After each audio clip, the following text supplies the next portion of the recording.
Hey, and welcome to another episode of the Who Dat Jedi podcast. We are the Who Dat Jedi Council. As always, Aaron, Dave, and Fredo. How are we doing, guys? Good. Hello. Doing good, doing good. And we've got a couple special visitors in the background as well. We have Kate and Lucy, right? Yeah. They'll be listening in, eating popcorn, enjoying the festivities. So are the kids just running down the street then? Yeah, probably. Smoking and drinking, or Yeah, that's how we roll. It's like, did you ever see the TikTok video of the kids with the sparklers on 4th of July and behind them there's a little kid running, screaming, "Somebody gave me fire!" Maybe like that. That's what's happening. but yeah, probably it won't be sparklers though. Well, tonight we're gonna do a little watch party. We haven't done A New Hope, so you'll be able to watch along with us. We'll do our own little commentary track along with it. I thought it was kind of timely because there's two things going on. One, Disney Plus has the ILM 6-episode feature, which is really cool. I mentioned on the last episode. You need to watch it. But then I also mentioned this one too on Vice Network. They've got this series Icons on Earth, and they've been talking about Star Wars. They're now up to Empire Strikes Back. The funny thing about that one is that they're interviewing John Dykstra, who was the head of ILM, and Marshall Lucas, who helped edit or did the editing for Star Wars. So you have the guy that Lucas fired and the lady that he divorced. So it's like, it's like I said last week, they're both responsible for the success of Star Wars, in their opinion. But anyway, so yeah, get whatever your version of New Hope you got, and just get to a long time ago in a galaxy far, far away. And we'll count to 3 and hit play, and my dog will be barking in the background, and then we will comment away. So in 3, 2, 1, play. 3, 2, 1, woof. Bark. Well, So one of the cool things that people might not know is that Brian De Palma actually is responsible for the crawl. Because apparently the original Crawl, which did not have A New Hope in it, or episode 4. The original Crawl, before it was released in the theater, they said was just De Palma said it was awful. Actually, De Palma also said to get rid of the Force. Said the Force was just getting in the way of everything. But apparently the Crawl was just kind of a mess and didn't make much sense and was way too long. And right before they released it, he rewrote it for George. So Yeah, it's interesting looking at the Crawl now, knowing what we know given Rogue One, and we did get a new trailer for Andor, which is coming out next month. So it's gonna be interesting to see how much all of that recontextualizes just 3 paragraphs, which is what we got in 1977. 3 short graphs. I think it's the perfect amount. It grabs your attention. It's not like something you've ever seen before. But it doesn't like just drag on and on. So, major points scored by De Palma there for reworking it and making it into something iconic. Well, and talk about iconic. This is probably one of the most iconic shots in modern movie, history. This is just yeah. I'm trying to think of like other shots that are so, iconic that they put you right at the start, right at the foreground of the movie. Because like sometimes you'll get people mentioning like maybe the opening of The Godfather, how it opens slowly, but I'm really trying to think of other shots that just from the offset you're like, okay, I don't know what the heck's going on, but I'm along. well. And here's my thing. That's why Empire is so unsettling, is because it starts in the exact opposite.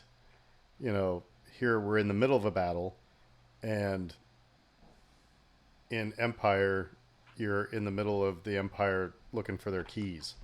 You know, it's and then somebody riding a snow lizard. So it starts very slow.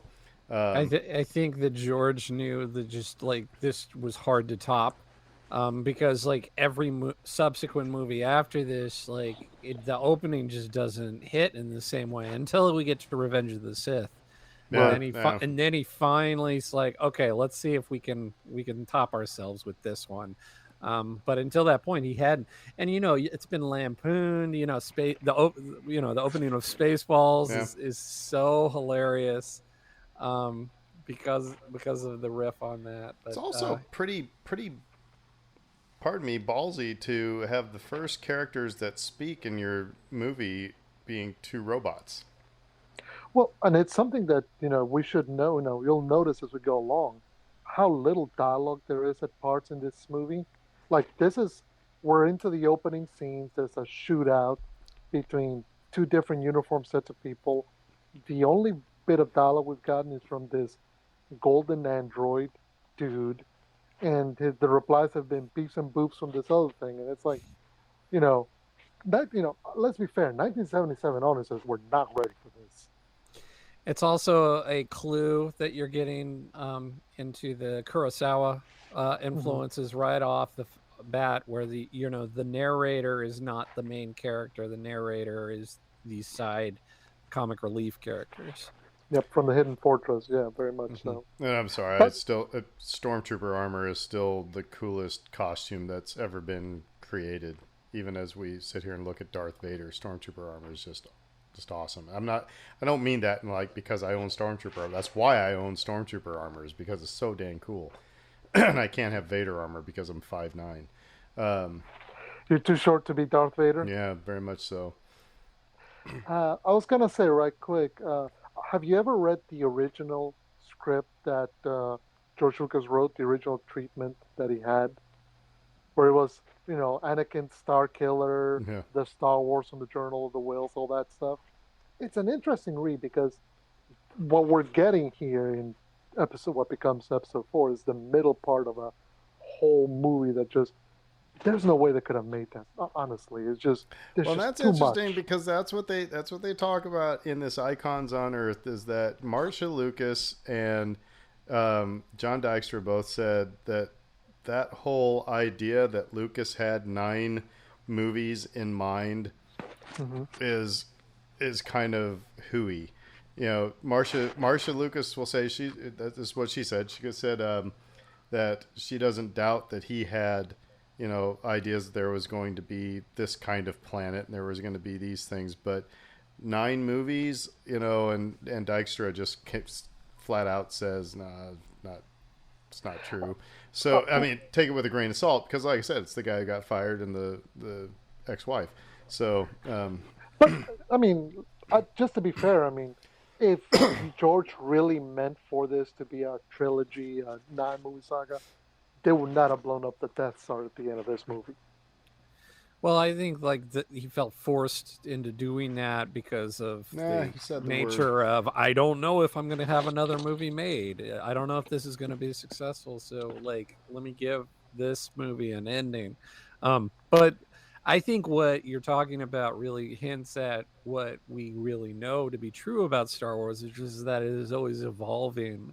And like his original treatment was twice or 3 times the movie this one was, realized they couldn't do it, cut it down into pieces. Eventually he gets it in his head like, wow, this is really popular, maybe now I can do 9 movies, so it's like these ideas were probably there. Well, it also but it may not becomes- have been there from the very beginning. it also becomes, like the fish that you caught. It gets bigger with each story. I mean, what I'm saying is, a lot of this, who knows what the original ideas were and how much that has grown over the time. By the way, the escape pod falling out of the Star Destroyer, that was the first effects shot that ILM did. And it's just a model dropping into a basket. And I'll always enjoy the noted point of that scene, which is if that guy just shoots the pod, the movie ends and the whole thing's over. Yeah. Yeah. Well, and that's part. That's as we're watching Leia go at Darth Vader. Well, that's the fun thing. I don't know if you've ever played the Star Wars drinking game, Mhm. but some rules of the Star Wars drinking game is you have to drink anytime Vader's around one of his children, and none of them know it, or when bad guys are in white and good guys are in black. Um, Mhm.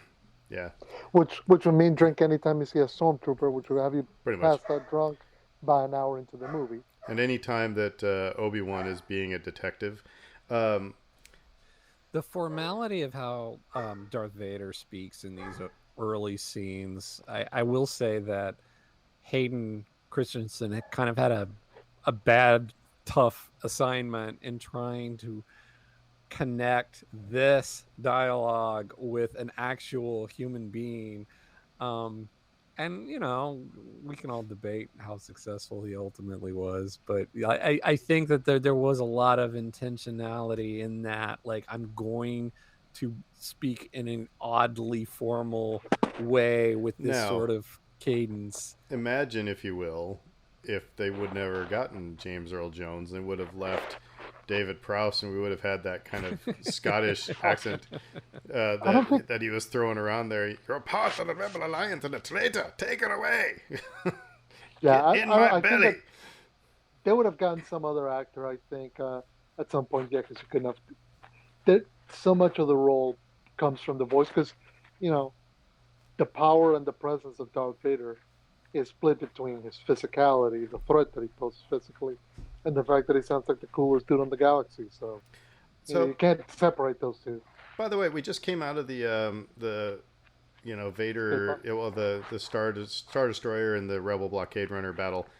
Originally, in the original cut, before the release, obviously there was the one of the cut scenes of Luke out in the fields, looking up and seeing the fight, and then that's when he goes to Tashi's power station and talks to his friends. So we get the infamous Biggs scene, and again from the Icons on Earth, one of the editors, not Marcia Lucas, but he was looking at this scene, is like, what the heck is this?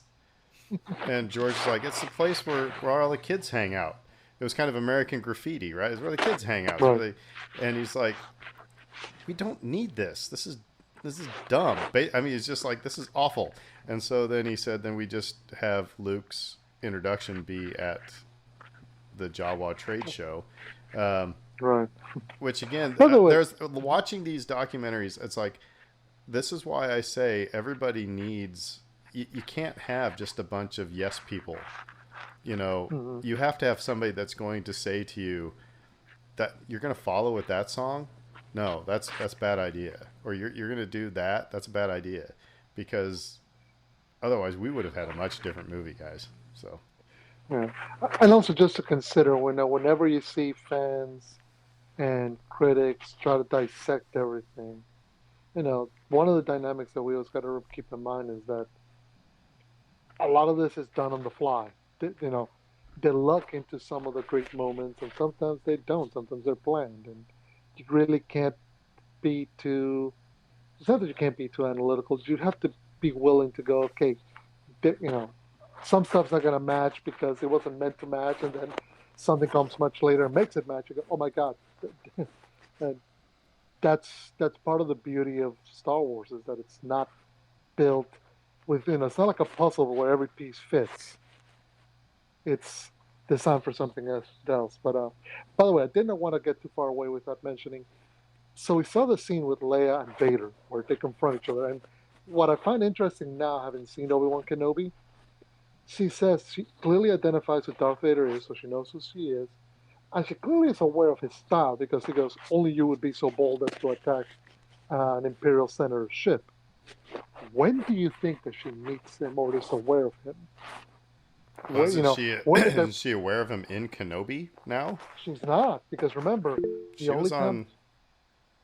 on. I think yeah. It's she was on the ship that Yeah, that they were escaping on. So had to have looked out the window and seen the big guy in black cape, and you know, They make no mention of it. That's the interesting part, or the part, the part where he's, walking into that town and terrorizing people.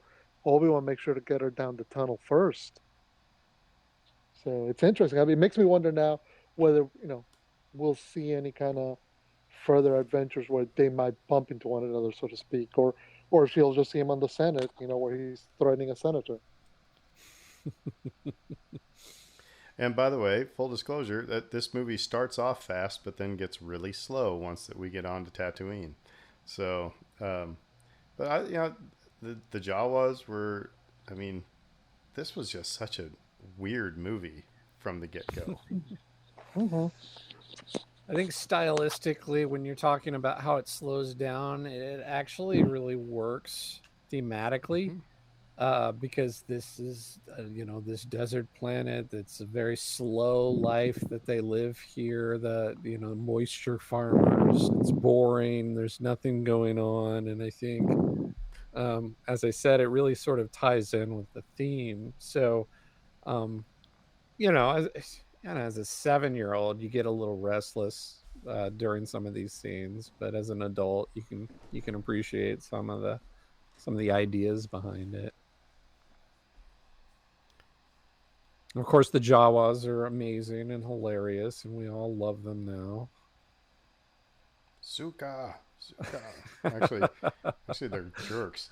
I had a random question for everyone, and this isn't something you have to answer right now, but maybe think about it as we go along. What is your favorite scene in this movie? Favorite scene in this movie? Yeah, that'll be something to think about. There's quite a few to pick from. Yeah, when I see it, I'll point it out. All right. Yeah, and it is funny looking through. You can see George Lucas's frustration with some of this, where he had these visions of these droids, and when you get to the cantina, and it does kind of like, you can see where it's like it would make you feel kind of oogie that you didn't quite get everything. By the way, special edition fixes, I didn't mind what they did here with the stormtroopers finding the escape pod, moving the dewbacks and adding some stormtroopers. I'm okay with all that. I thought it was pretty good. It's a neat way to design, to show that they didn't just find the escape pod. They're working. The Empire is on their trail, and they're being methodical about things, which is sometimes, in the grand scheme of things, we tend to forget because they're quote unquote the Empire. But it's not like they got the answers. It's not like they got a script and they're going, okay, let's head down to the Jawas and then head to the Lars homestead. No, they are actually chasing after these droids and doing so in a way in which, kind of like Obi-Wan, detective would too. So now we're getting to another point where fate steps in. We're getting close anyway. If you read a certain point of view, where R2 and R5D4 are having this conversation about, R2 really needs to, that R5D4 sacrifices himself so that R2 can go with Luke and continue on this journey. It's like, it's a funny bit of that book. But this is another one of those points where it's like, why not? Why? I guess that it's never been really talked about. Why did they choose why did George Lucas decide to have R5D4 be bought? It's like, does it adds stress now, but at the first time you're seeing this movie, it's like, who gives a darn? It's like they're pulling a car off the lot and it gets a flat tire, so they get a different car. It's not that big deal. Why? So anyway, so I do agree that this is a better introduction to Luke than if we would have seen him in Tosche Station. Well, and I know that historically, it's always, whether it's Empire of Dreams or any major retrospective on this movie, they always stress the fact that through the editing and the rewrites and the work that they did post filming, that the idea kind of came that the droids were going to take you to Luke, who was going to take you to Obi-Wan, who was going to take you to uh, Han Solo, who was going to take you to the princess. So he was going to circle back around that way, so that the droids are the impetus driving things, but they're connecting the next piece, and this is the next big piece. It's Luke, which the droids are stumbling onto, who will then eventually get them towards Ben. Uh, it's a neat way. It's a neat storytelling device because the story is always moving. You're not. This isn't everybody sitting around waiting for the Council of Elrond to come together, so to speak. Yeah.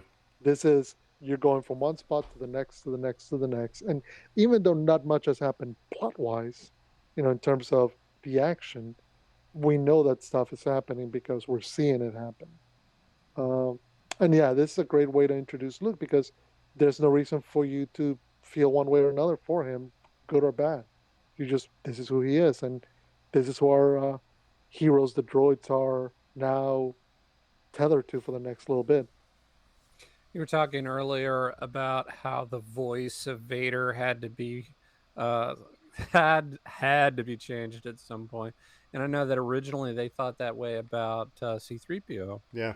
And Anthony Daniels' performance, they ultimately decided was really good, and they wanted to keep it. But it's a great performance overall because like this might be the best C-3PO movie for my Yeah, money. He has a lot of really funny lines and the way that he plays off the others.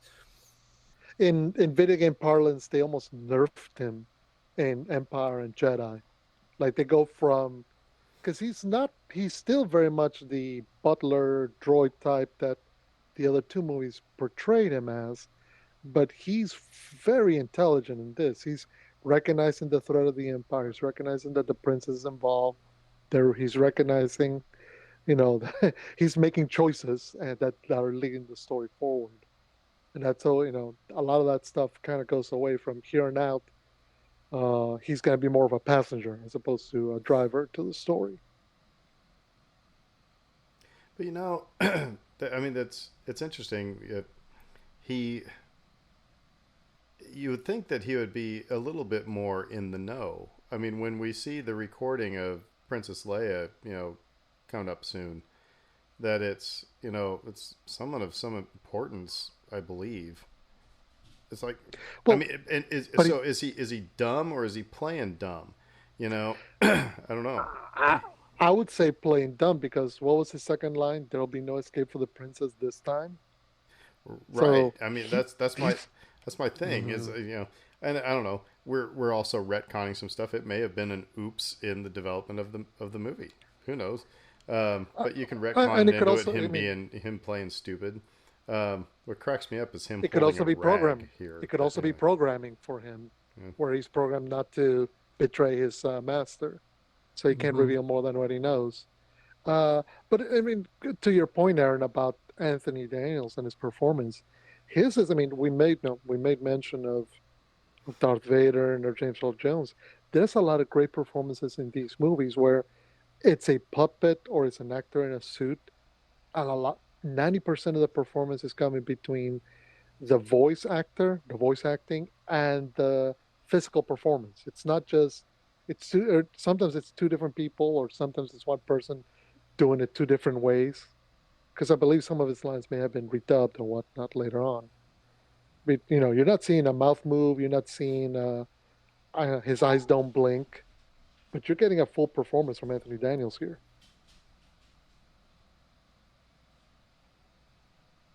And this Leia's message, like I said, it hits differently now that we've seen Kenobi, because especially that very last scene where he's saying, basically we can't act like we know each other, and so she's going, General Kenobi, you served my father in the Clone Wars. I have no idea who you are. Now we need your help, because I'm told. It hits differently now.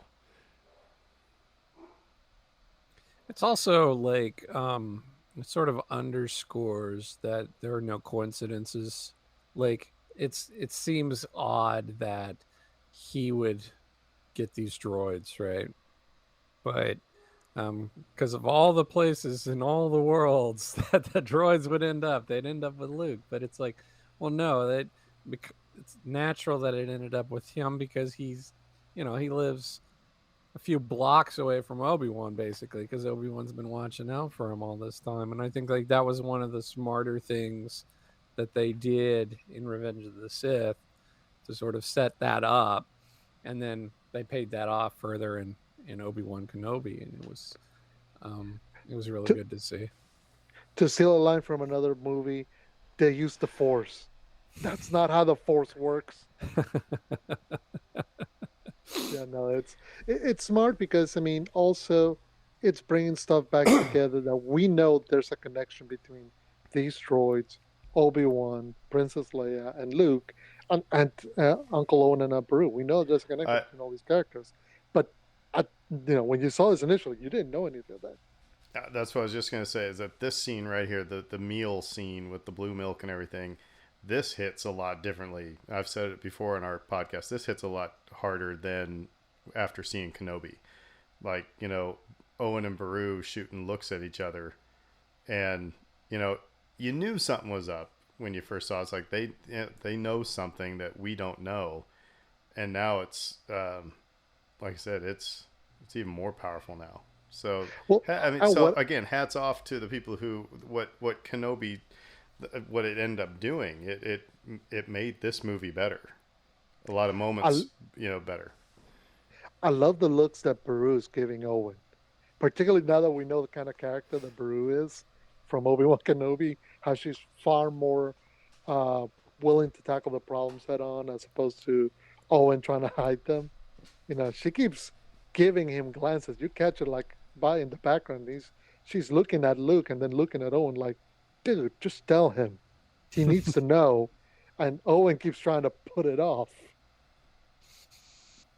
And like again, like and this is another thing we covered with the Obi-Wan talk, but it's just they come off as more human now, Yeah. and more relatable.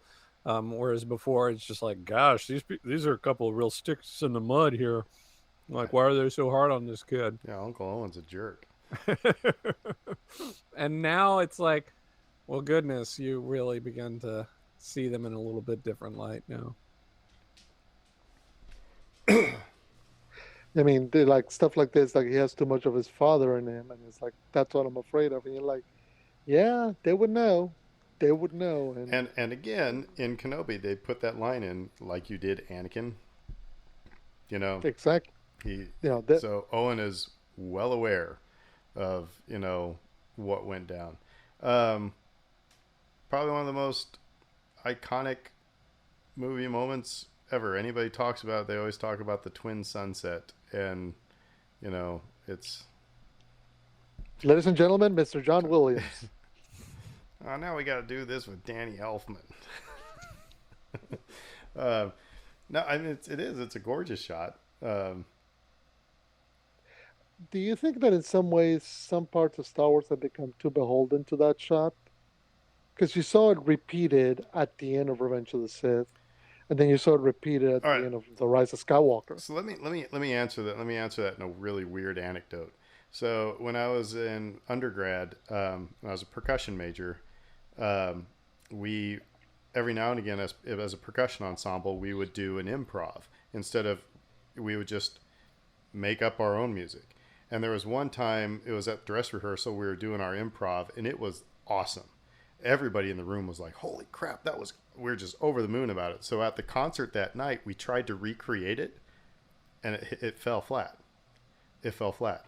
It's again. It's so. I think I agree with you what you're saying there. It's like they had this thing. They were like, and everybody went, "Oh, that is so awesome!" Now it's like, "Hey, we got to have our twin sons, or we got to have the cantina, or we've got to," and then it becomes all right. Well, here's their thing. So yeah, instead of letting things happen because the story that was meaningful as part of the story because Luke is on, he's in that conflict of, I'm stuck here and I want better, bigger things. So it makes sense, but then it gets forced in other movies. I said the word now. Yeah. No, and I think that kind of goes to the point is the moment hits so well in this movie because it's all about Luke looking towards the horizon. It's the thing that Yoda challenges him on in Empire when he says, "This is what you've been doing all your life. You've been looking away at the distance, at the future, never minding where you were and what you were doing." So because it also connects with who he is in this moment. He's a young man unsure of his place in the galaxy, unsure of what he wants to do, not really happy where he is at in life. And there's a universal element to that that all teenagers, as they come into their adulthood, face. Uh, that's why it connects so well. But then, and then kind of forcing it again at the end of Revenge of the Sith was kind of like, okay, it's a nice nod. But then they put it back again to Rise of Skywalker, and I kind of went like, okay, every time you go back to that shot, it almost like it becomes kind of like the James Bond tropes where you have to go the opening action beat, the scene with Q, the toys, it's a checklist, and you don't want to do that for Star Wars. Well, and now we're talking about like sort of repeating legends, and I think like that's a really good dovetail into Joseph Campbell, which is a huge influence for these movies and for George. And um, I don't know. Have you guys read Hero with a Thousand Faces? Haven't Parts read of it. it, I just Yeah. yeah, It's parts of it, but yeah, I mean, I'm aware of the monomyth and how it yeah, connects and the same. cycle of the story, but yeah, I mm-hmm. haven't read it in quite a while. It's kind of, I don't know, is required reading or almost required reading if you're just like a huge fan of this stuff, because you'll just see so many repeating um, ideas that just get recycled over and over and over in all of our modern storytelling. Um, and Star Wars isn't immune to that, but it's very very good at it. And I think like George sort of understood those myths in a way that a lot of storytellers don't. Um, Understood where they come from and what they ultimately mean, the philosophy behind them. Why do you even tell this kind of story in the first place? And it's like, well, people will connect with it. Um, and it's I for whatever reason, when you were just talking a few minutes ago, Aaron, you were talking about, oh, they're repeating this stuff. It made me think of last week when you mentioned Bottle Shock and Hmm. how like that's how the movie ends. And he's like, well, we've done it. We won the award. We did it. And he's like, yep. And now we got to do it again. Yeah. And that's ultimately where we ended up at the end of this, like with this huge phenomenon, this amazing story, and um, all the success that they had.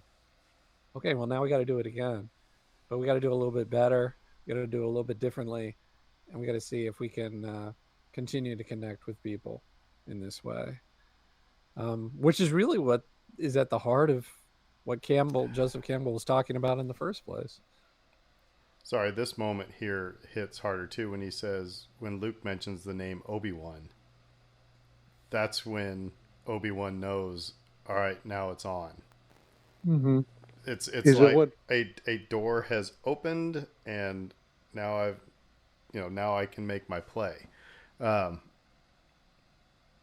but again, in '77, nobody knew that. I mean, that's what's it's again, it's so cool how they've had some of these just little reactions now are just like, now you know what's exactly in their head.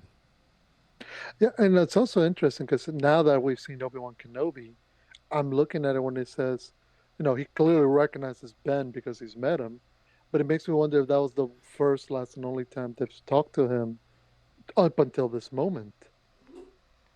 You know, I wonder if there's any more interactions between Ben and Luke, or his uncle just kind of kept them at distance still, just because of his fear of of Luke chasing Ben down, to some wild, foolish adventure.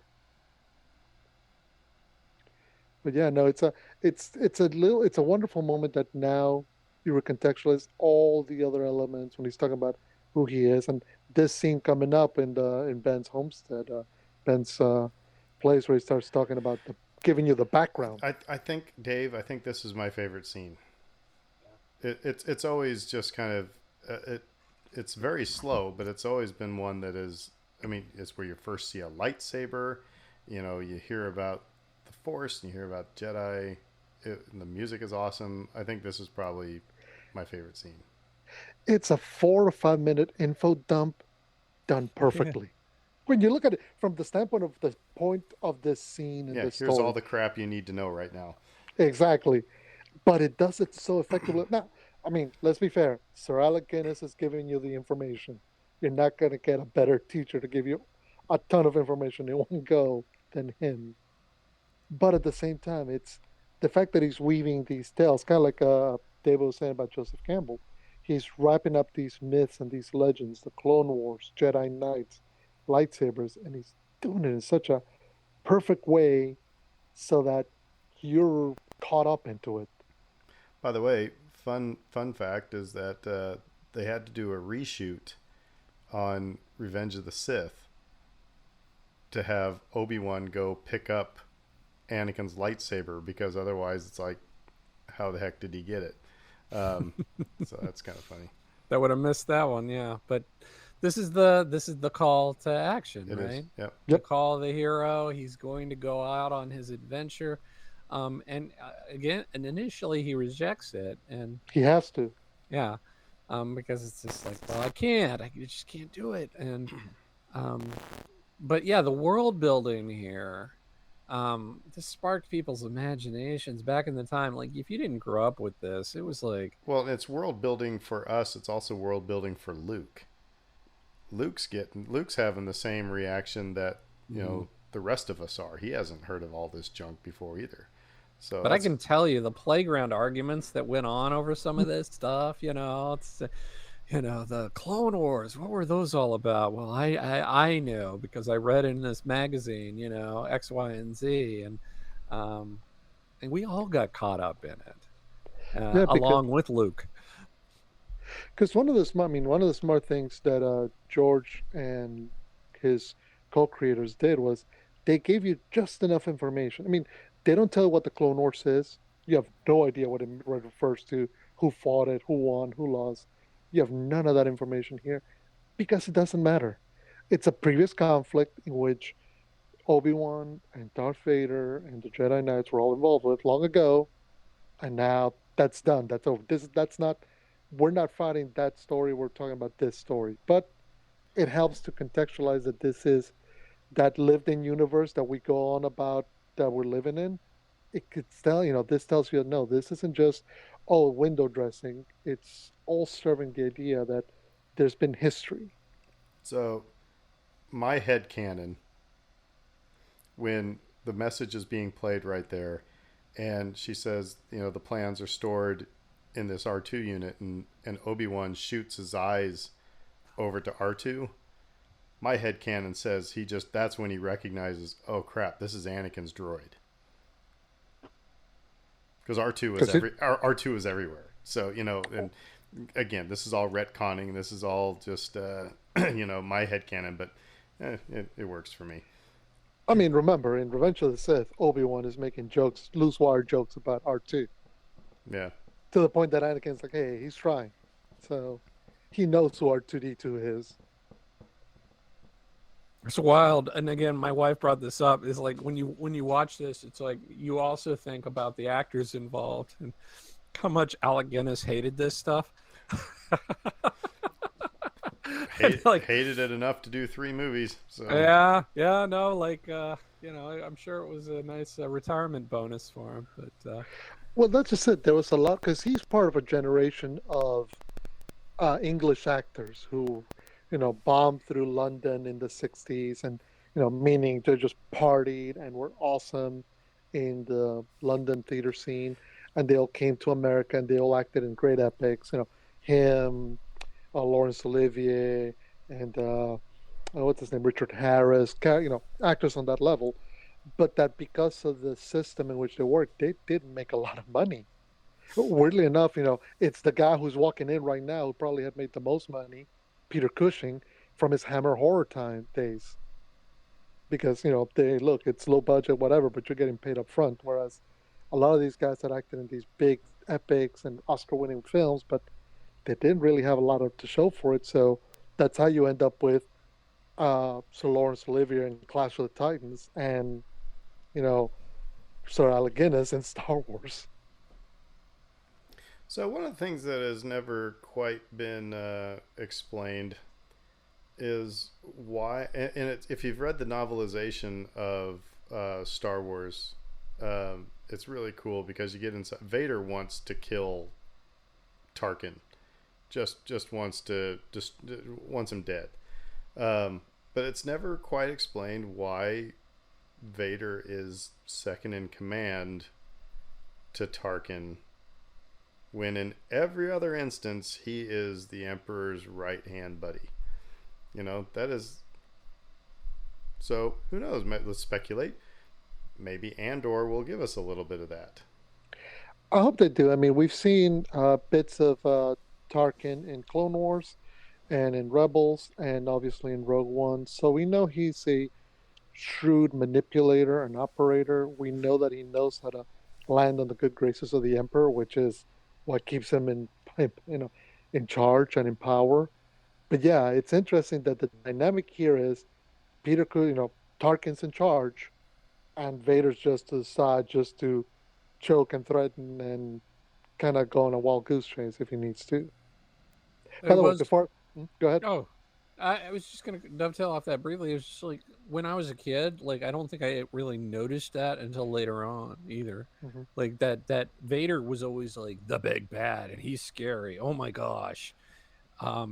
It was maybe a decade into my fandom before it was sort of like, he's really getting bossed around a lot in that first movie, isn't he? And well, especially so I would agree. I think it hit me after Empire. After Mm-hmm. Empire, of course, Tarkin is gone, but but yeah.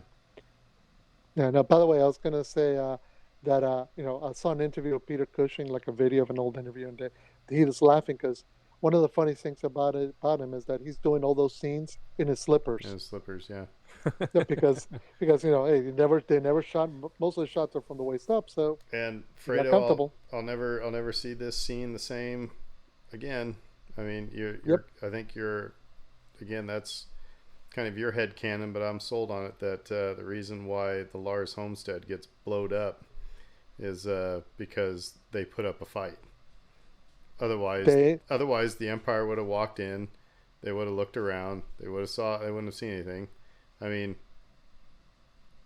Yeah, of course, Luke's whole thing of if they trace the droids to the Jawas, then they'll find out who they sold them to. It's like, did the Jawas keep those kinds of records? I don't know, but I don't know. I like your explanation here. So, well, I mean, in terms of, because I mean, it makes sense. Yes, the Jawas would have told, under pain of torture and death, who they sold them to. Hey, it's the Lars homestead over there. But I did like the moment that I saw the reaction by Owen and Beru to the threat of the third sister coming in, again for Luke. Their reaction was, "Oh, we knew this day was coming. Let's get ready." So if the Empire's turning up with a whole slew of like division of stormtroopers, they're gonna think that they're for Luke. They're not gonna think, "Oh, they're here for the droids."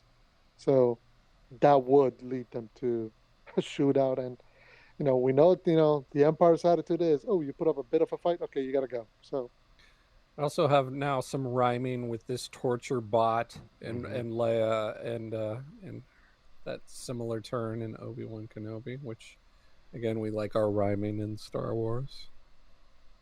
But I'm yeah, trying to here's think. Mhm. go Go ahead. ahead. No, I was just gonna say, I'm trying to think. How many people have we seen Darth Vader torture? It's a lot. It's getting up there. Like, we definitely see him torture Leia, definitely Han, definitely Obi-Wan. There's a running list. So okay, so this one right here where Obi-Wan's talking to Luke and about now it said, hey, you would the droids would be in the hand of the Empire, you'd be dead. There's a meme that went around. It's like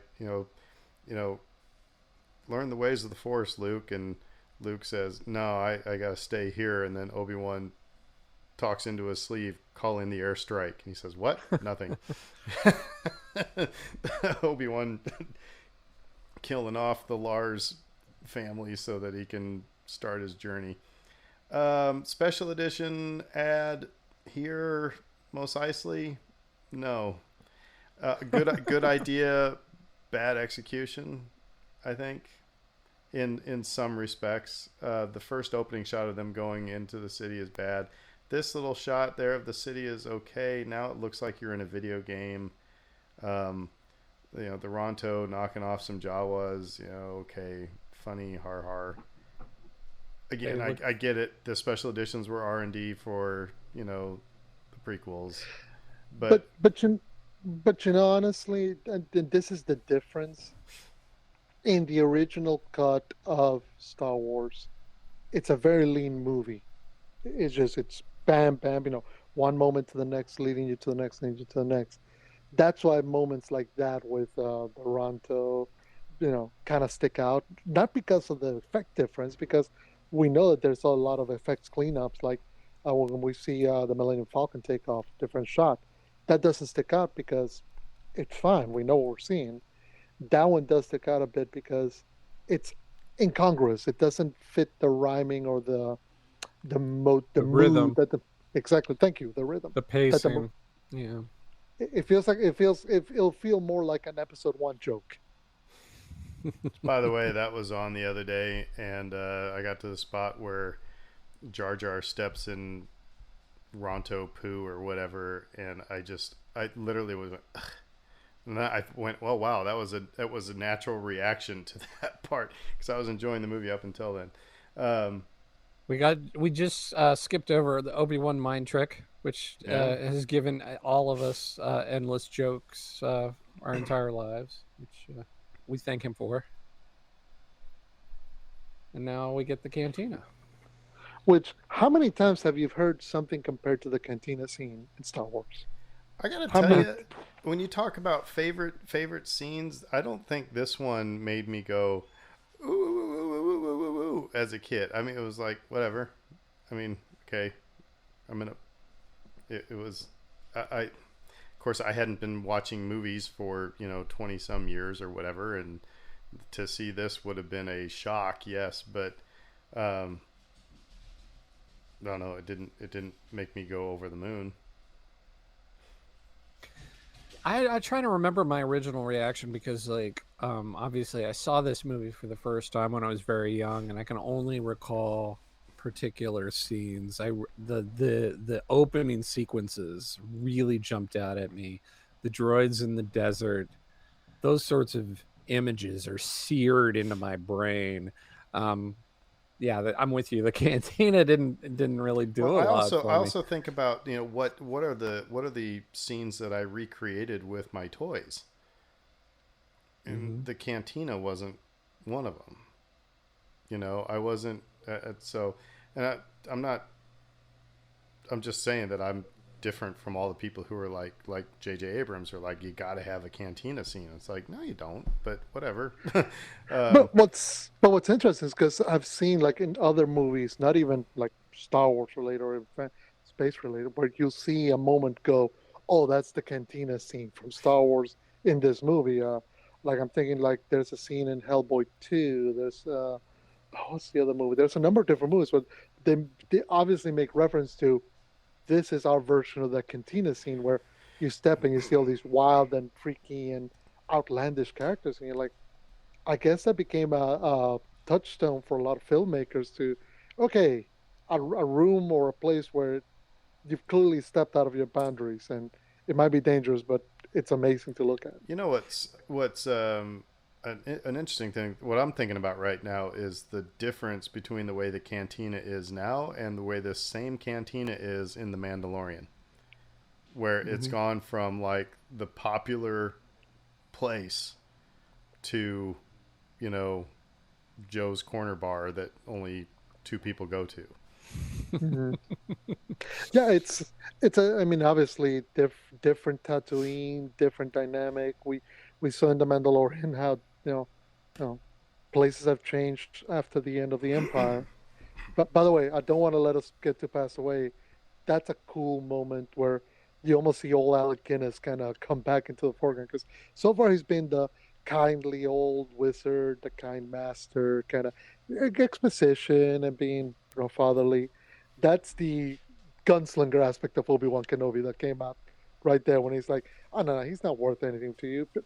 Come talk to me. Come talk to me." And you get an arm with blood on the ground, which still is like, why? Like that should have cauterized. I don't get it. Nerd. My favorite, one of my favorite Robot Chicken moments is this lawyer doing a commercial. Is like, have you been mutilated by a Jedi? And it shows Ponda Baba with one arm, and then it shows the Wampa with one arm. It's like, Sid got me $5,000.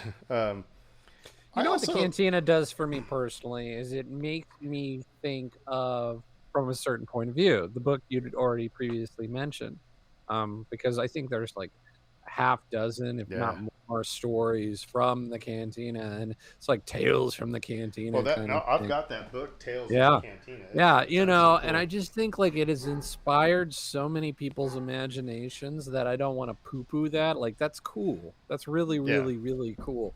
It's just like for us as George Lucas, 4-year-olds. though, I will say George Lucas, if I would have been in his room when he's making episode 3 and he's like, and we're going to put Chewbacca on the Wookiee planet, I would say, no, don't do it, because now in episode 4, the minute that Chewbacca sees Obi-Wan throwing a lightsaber around, then Chewbacca knows something. But he plays dumb for kind of the rest of the trilogy. So it's like they should have left Chewbacca out of, especially having Yoda say goodbye Chewbacca. Anyway, they should have left Chewbacca out of episode 3. But it's a wonderful, by the way, this is a wonderful introduction to Han Solo in terms of his character. And I don't just mean right now where he's introduced himself being all cocky, overselling himself to Obi-Wan about the speed of the Millennium Falcon. I'm sorry, Falcon. And now right here in the Greedo scene, which I'm gonna turn it up. We're gonna hear if there's McClunky in it. So keep on going. Okay. But yeah, no, it's a good way to show his character. I mean, you've barely gotten 3 minutes with him, and in a way, you know everything you need to know about him at this point in his life, who he is, what he does, what he's all about. We've talked about it before. Another special edition change. As a kid, I was not traumatized by the fact that Han Solo shot first. It made me want to be Han Solo, but it didn't make me want to shoot people. You can make the argument that he was in self-defense. So, hold on. McClunky. Oh, it's in. Okay. McClunky. But I think I need a letter writing campaign. We take McClunky out of there. I still say it doesn't need it. The whole Greedo shooting first, same time, whatever. I mean, same time makes it seem like okay, they're both quick draws and Han drew faster. But the idea that he just shot him in cold blood, that's his character. He's out for number one. That's his journey in this movie. He's going to go from somebody who's self-centered, only interested in himself, to looking and caring and being about other people. And look, I will go to the mat for people who hate that change because of the mere fact that Greedo has a gun pointed at his face. Right. It's self-defense at that point. Right. I mean, like, he outsmarted him. Okay, too bad. And Han doesn't bother me. And Han Solo is that Western gunslinger who's gonna shoot first, ask questions later. I mean, that's. I knew that was the archetype. As like as a kid, it would. I mean, he's literally dressed like Gary Cooper out of High Noon. He's only missing the hat. Yep. So, which is part of the smorgasbord of stuff that George Lucas and his creators threw into this movie. I mean, we're talking John Ford and westerns. We're talking Kurosawa samurai epics. We're talking, traditional British actors of like great prestige and renown, and all of that's getting mixed into this blender to make this movie. So here, Some, okay. So I'm, real quick, because Jabba is here, and I want to say here's my only thing with this, is that their conversation. First of all, they've done this a couple times now, and it looks a heck of a lot better now than it did when the special editions came out. That's not my problem with it. My problem with it is it's the exact same conversation that he has with Greedo, Yep. like almost line for line. the And pacing well, again so it's like so it's like why? slows the movie down. So the only reason that you put it in the special edition is because you could. And so anyway, maybe you needed Marshall. I'm sorry, I stepped on you there, but I'm fine. I'm ultimately fine with the scene just because I kind of like him stepping on his tail, and you get a little Boba Fett, and it's kind of funny.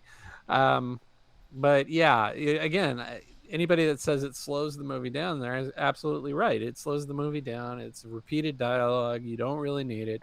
Totally get that. What I was gonna say though is like the scene preceding this, which came from the original movie, when they're out selling the speeder. Some of the characters in that alleyway are the people that like interested me as when I was younger. It's like, who's that dude? That guy's crazy looking, like even more so than the cantina, which I think was the scene that was supposed to affect me in that way. But the alleyway there were a bunch of weirdos in that alley. you're right. That Boba Fett ad actually looks really good in that scene. It looks like he was shot at the same time as everybody else. So. And by the way, did you guys ever notice that there's an actual 94 on the wall there? Yep. I'm only. It was only about 6-7 months ago that I realized that there was a 94 sign outside of Docking Bay 94. By the way, okay, I want to ask you this. Right now, Luke just called the Millennium Falcon a piece of junk, and I just always go like, how are we supposed to judge that? I was just going to say the same thing. I never thought it looked like a piece of junk. I thought it was the most awesome thing I've ever seen. Yeah, like it's a spaceship. We've seen different kinds of spaceship. I don't know if this is a good model, a bad model, a new model. I mean, it just is. So I guess we're supposed to get it from his context that it's not the nastiest looking, fanciest looking one, but still, it's like he calls it a piece of junk. I'm like, okay, if you say so. It's interesting. George Lucas actually, I think it was in the ILM thing, explains why the Rebel ships always outrun the Imperial ships.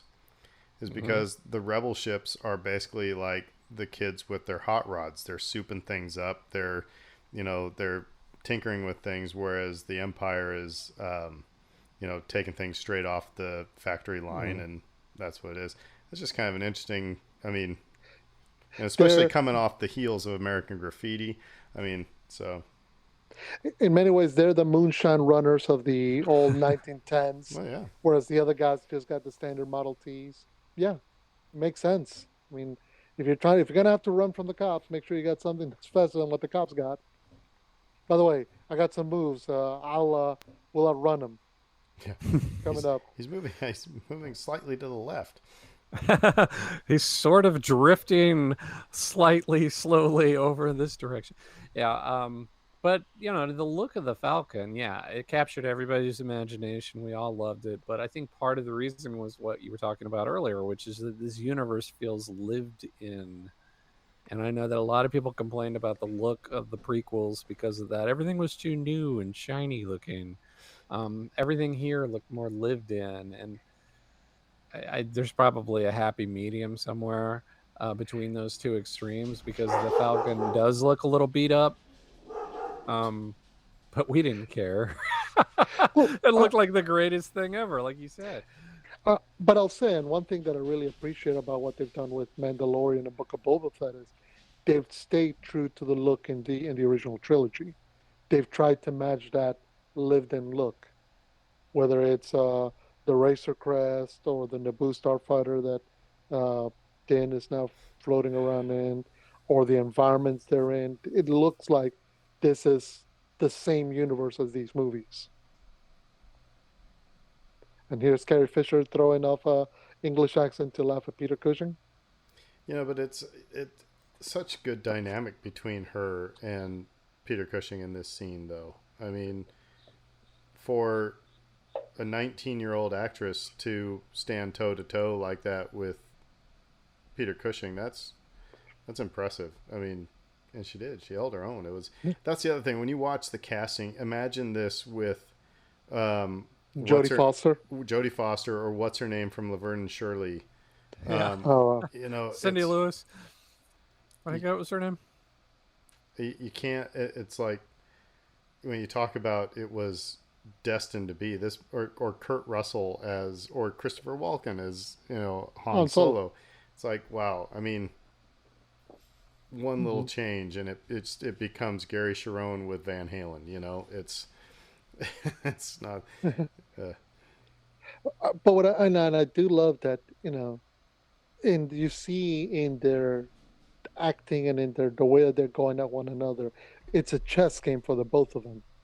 It's a chess game that they probably have either played with others like them or even maybe against one another in the past, because she's trying to talk him off. He threatens Alderaan, she gives him something, and then when she finds out that it's not true, that they're still going to blow up Alderaan, it's like, okay, you've lost the game. But it speaks to both of their roles and the dynamics that they know each other with, which again hints at further stories behind them. So I'm jumping the gun here a little bit. First of all, I love, Dave, you sent the meme, or somebody. It's like in Andor, they actually put railings on a walkway, and we don't have railings with the Death Star gunners and everything. No. But no, I'll talk about it when we get there, because this is kind of a cool scene. This is when, again, you get a little bit into the Force, where Obi-Wan can sense what happened. But I thought Family Guy actually had a really good point when, Luke here says to Han in a little bit, "You don't believe in the Force, do you?" And, in the Family Guy episode, Peter says, "Oh, you mean that thing you just learned about 3 hours ago?" Mm-hmm. It's like Luke jumps straight into the cult, like, both feet first into the deep end. So, but it's also denoting his central role in the story, because the other thing that gets always quoted again from those Family Guy movies is when he's like mourning the death of Obi-Wan, and meanwhile Leia's like, I just lost my whole planet, my family's gone, but yeah, let's take a moment to think about you missing the old dude you barely know, just got to know right now. Yeah. Let me put a blanket around your shoulders. Poor Luke. Poor Luke. Yeah, it is pretty funny. But again, like, there wasn't a lot. I mean, the planet thing, it was there from the very beginning, right? But her relationship with Obi-Wan has been retconned in, so you can kind of understand, like, he had this personal loss. She can relate to it. But yeah, it's funny. Yeah, it's interesting because you would think that she would be feeling it even more so, because she knows him in a way that even Luke doesn't. But that's just it. It's a lot of the dynamics of writing a story in 1977 and then everything else coming around to fill in the gaps. I really like in this movie, because we can all relate to it, the older, cooler guy who keeps giving you crap. And especially when then a girl comes in between you. It's like there's that competition. I love the friction between Han and Luke in this entire movie. And I really kind of love the dynamic right now between Han and Ben, where it's like Han's trying to convince Luke, "Nah, all this is crap. This doesn't matter. This isn't real." And Ben's just sitting there going like, "Okay, whatever. And then he's like, "Okay, let's try to do this," and do it, and then puts the helmet on him, and it's gonna be the best. The best thing that Kasdan and J.J. Abrams did in The Force Awakens was to have Han confirm everything about the Force and the Jedi and the Sith. That was that was brilliant writing at that moment, because of basically this scene that we're watching here. I mean, obviously Han sees what happens, in Empire, and then hears about what happens in Empire and Jedi, and but to have him be the one to confirm it, that was just brilliant writing on their part. Yeah, yeah. So full 180 from this, where he's just the skeptic and doesn't buy into anything and is looking out for number one only, and all that good stuff. And I love this little moment where they go, "Hey, yeah, we went to the rebel base that the princess told us about. Yeah, she played you." And you can see, I love Tarkin's reaction because it's she got one over me. Darn it! No, my favorite part is when Vader says something and then gestures after it.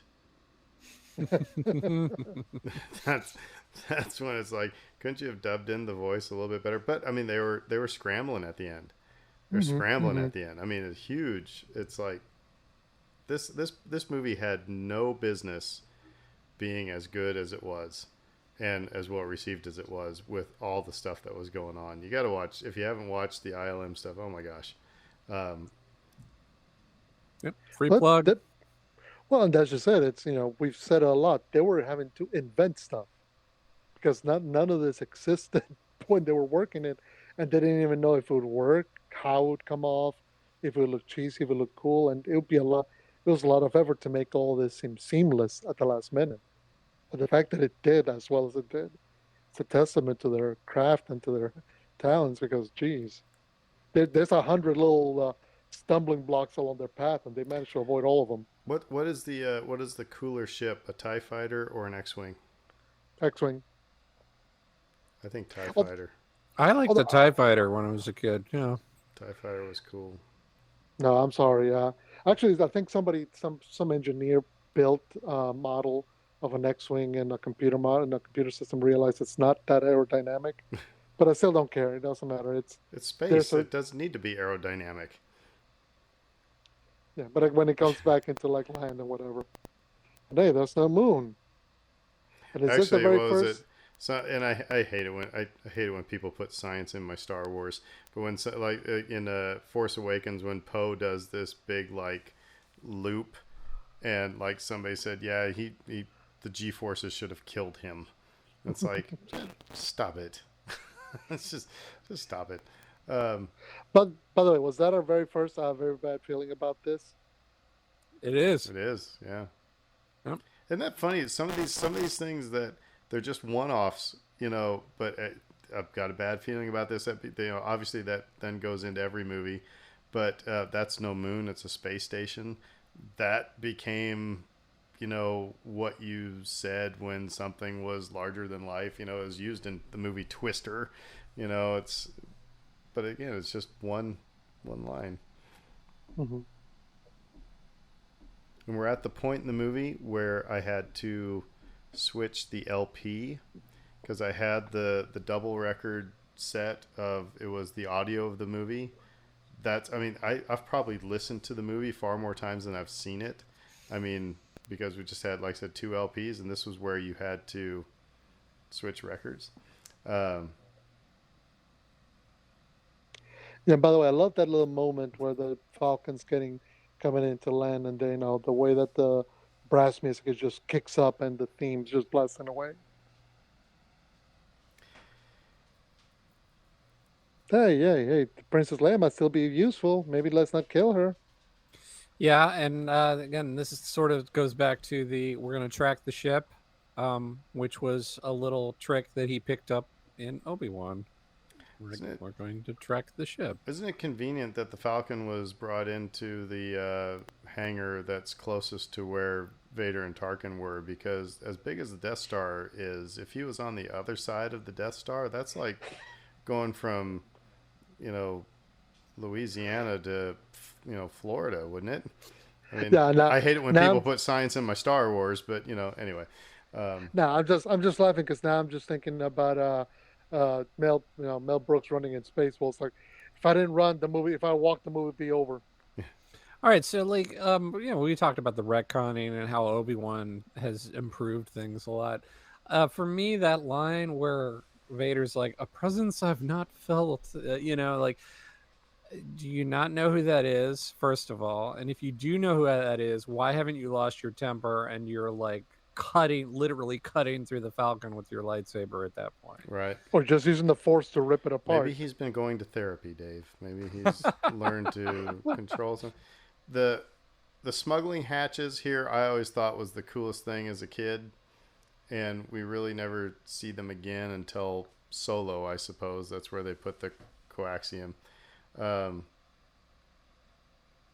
Well, no, because they aren't they also? No, no, they're not in. in Force Awakens, they're in there. That's not Yep. the bigger ship, right? Well, but that's not they're not hiding in the hatches. They're actually Right. fixing something. But Hmm. Well, they hide when Han and Chewie come on board. That's right. That's right.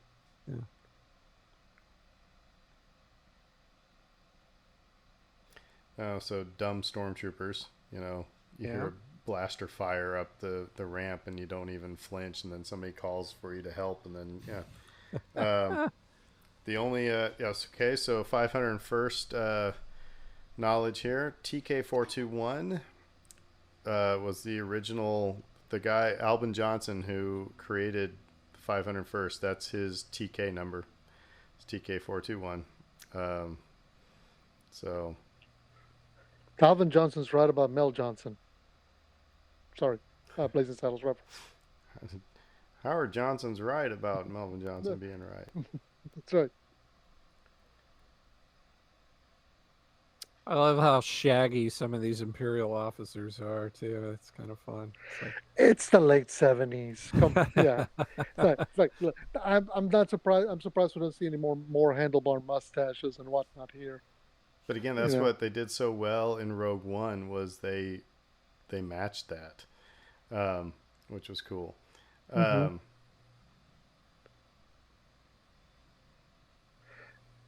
Yeah, it's interesting because right now we're getting the scene where they're finding out how to deactivate the tractor beam from the Death Star, and of course you're seeing all the plans, and it's Obi-Wan's just kind of memorizing. Okay, here's what I'm Well, doing. the original, and I have the VHS here. We can watch it sometime. But the original does not have C-3PO telling them where they can deactivate the. They don't have that dialogue. That was put in later. I think in the special Interesting. editions actually. But it was just the screen flashing up and Obi-Wan just watching. Yeah, okay, got it. Never threw me off as a kid. But yeah, that dialogue wasn't there. They had to cut it in. when he says the Force will be with you always, that's a bit foreboding. Like I'm saying goodbye. In Yeah. retrospect, yeah. And Alec in Guinness was retrospect- shocked that he got killed off. Yeah. Which actually that was a last minute change as well. But anyway, this scene actually, I don't know. I'm having it obviously slows things down quite a bit because we don't have much to say about it. But But Well, also there- thinking, go ahead. Well, you got the conflict, right, between the two, which you were talking about earlier, or how the two of these guys are constantly trying to one up one another at this stage of things, and there's that whole male establishing the alpha thing going on, and so like it serves its purpose in that way. yeah. Um, I mean, and- this bit here where Luke starts trying to convince him. Yeah, that's all good, but it's just seems to me that you've just broken into the bank. The last thing you're going to do is go sit in the break room and talk about what you're going to do. But neither here nor there. That's nitpicky crap. So, But also, I mean, it makes me realize that up until this point, Han and Chewie are just a taxi ride. They're an Uber. That's their role. Yeah. They're on their underground illegal Uber, and that's why they're getting paid so much. And he doesn't know anything about the princess. He has no idea about the plans. This is all information that has to be shared at some point in order to get him and Chewie to come along for the ride. And this is where it's got to happen. And again, kind of like much in the same way the scene at Ben's home was a great info dump. This is a less successful info dump, but because they're just trying to get things rolling again. Chewie getting ticked about the binders, that hits harder after Solo now. Yep. Because we were at Faubourg this weekend, and there was a guy there with his German Shepherd, and it was sweet German Shepherd. He said the only thing is, I said, we asked, can we pet her? And pet him. And he's like, yeah. So the only thing he doesn't like is his paws. Never liked his paws being touched because he was an abused dog, and the owners used to stomp on the paws. Oh, And God. so, I mean, so Chewbacca, when we first see him in, Solo, he's been bound and shackled and forced to fight. So when Luke goes to put those shackles on, there's a lot of, PTSD that comes to, no, you ain't doing that. So that hits harder.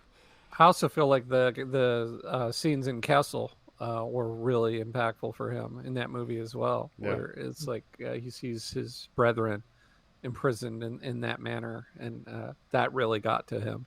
By the way, the line here, I can't see a thing in this helmet. Yeah, that's a thing. That's a thing. Now, my question is this: do they have to design all the 501st helmets to not seeing those things either, in order to be true movie quality?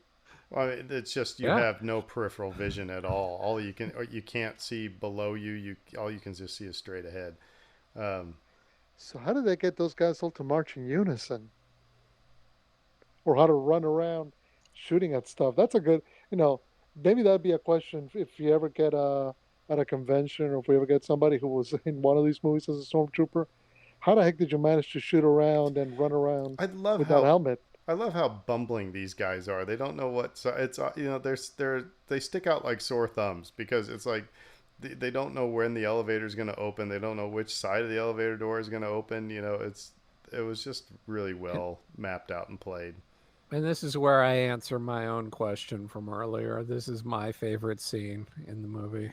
Well, I like the one bit. It's like, we're all fine here. Everything's fine. Thank you for asking. How are you? But like beyond that, like the comedic value is amazing, but and you get your action and everything, but it's so Flash Gordon, Buck Rogers, it's just like we're running around these weird looking metallic corridors with these red lights, and we're shooting things, and lasers are everywhere, and it's so campy, and I just freaking adore it on that level alone. Like this was not something that we had, our generation had really been exposed to. It was from a different era, and George was sharing it with a younger audience, and God, I loved it. But can I also say, as somebody who has had a different perspective in some instances, this scene is extremely American. We're gonna have. We don't have a full plan, coordinated. We hope it's gonna work out, and hey, let's, hey, it sort of worked out, but we're still kind of, flying by the seat of our pants. Yay! Well, like, and again, I love the way that they build off of this scene. This is where it starts, right? Okay, you have things go sort of okay. Well, then we'll get ourselves into another situation based on this earlier situation that's even worse, and then we'll get into another situation that's even worse than that one, and so it's a classic movie trope. It's like every decision you make is wrong, to up the tension and up the drama of the situation, and the humor as well. But it just works for me. This whole stuff, and like, it's sort of one of the reasons I love it as much as I do is because it's in complete contrast to some of the serious themes that are underneath. Like we've talked about that George is critiquing the Vietnam War in this movie. You watch that scene beginning to end, last thing you're going to be thinking about during any of that is the Vietnam War. And so it's like he's just like camouflaged it so beautifully for me, and like that's why I love it as much as I do. It's like, yeah, it's this goofy, light, fun sequence, but not really. Yeah, because you know what it reminds me of everything from the Dirty Dozen to Kelly's Heroes to MASH. This is a whole sequence that feels like something that Robert Altman would have directed in MASH, only with shooting and robots and in space. But also, this also goes to the whole idea of the serial fiction of Flash Gordon and Buck Rogers, which every episode was like, okay, we're going to give you 10 minutes. The first couple is about resolving the last week's cliffhanger. The bulk of it is about getting them into another cliffhanger, and then, hey, it's a cliffhanger. Come back, pay your 10 cents, come back and see what happens next. By the way, I want to talk about something here real quick. So, Mm-hmm. Princess Leia, from the get go, is, pardon me, a bad. Mm-hmm. And, she was not a damsel in distress. She needed the door unlocked, is what it is. And so, watching the Andor trailer, Brittany and I were talking about that. The Lucasfilm is getting far more female representation in their movies, and they're all butt Fierce. kickers. They're all butt kickers. Yeah. And that's so. I think that is. But like I said, Princess Leia, from the get go, she is just a great They gave her the gun. character. Like, Yeah. that didn't happen. You don't give the girl the gun. Like, what are you doing? But like, she took the freaking gun and she lit some people up. I mean, like, come on. Like, this is progressive for its time, and it's still progressive today, unfortunately. But also what I love? It took her all of 30 seconds to realize that these guys were out of their depth. Yeah. It didn't take her no time at all to go, wait, what are you guys doing? Oh no, you're having it all the way out too. You haven't really thought out your plan. Great, okay, give me the gun. I'll sort this out for you, because somebody's got to be in charge, and neither one of you know what the heck you're doing. And I love that it didn't take her any time. She knows what's happening, and she resorts to coming up with a solution. By the way, this scene is where we start all of the double entendres that you can use.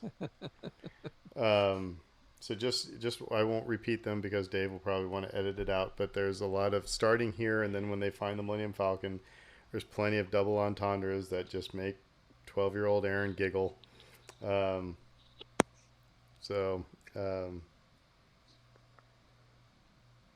What did we think of this sequence? I think this made a big impression on me when I was younger. Well, it's What's out of that? the frying pan into the fire. It's Yep. just it's a big poker game. You talk about being they were in over their heads as it was, but they just keep getting, more in knee deep in crap. Pardon me. Mm-hmm. Well, but what's interesting is none of the the cement or the Star Wars nerds that get all near detail or anything go like, well, why didn't the stormtroopers realize they'd done that? Didn't they see the hole that they shot and fell into? It's like nobody questions that. Nobody cares. It's you've Maybe that's- realized that Maybe that's why the walls started compressing in. again. Yeah. But the point is, you don't need. It doesn't need an explanation. It doesn't need to you go, oh yes, they found and they realized this and they decided to slowly kill them that way. I don't think the Empire works that way, but still. By the way, Point this is being one of is- the only times that Han calls Luke by his first name. Instead of kid. Yeah. Mm-hmm. Because Yeah, that like pretense is gone. The facade cracks here, yeah, where they're in genuine danger and Luke is in actual trouble. He's like, oh gosh, let's get this kid out of this situation. But yeah, that made an impression on me when like he gets pulled under by this creature that you can't see. The imagination just runs wild. So Fredo and I were at Reginelli's. It was you and I, Britt, playing Star Wars trivia. Yep. And there was a question here. It said, what was the number on the hatch of the trash compactor? And I wrote down 3263827. Wrote it down, handed it in, and the trivia person came up to me and said, how did you know that? And what's funny is that the very first Star Wars convention I went to at Bennett Martin Library in Lincoln, Nebraska, they had Star Wars trivia, and that was one of the questions. And my friend Ed and I, we were, I guess this was right before Jedi came out, so we weren't 10 yet. And oh, here comes the bonk of the head. Donk. But that was one of the questions, and we looked at each other going, how did they know? Because the whole crowd just went 3-2-6-3-8-2-7. It's like, how did they know that? So that stuck with me forever. I'm glad that they've left in the head bonking. I'm not so glad that they made Django bump his head in episode 2 to show that it's somehow genetic. It's kind of har, but anyway.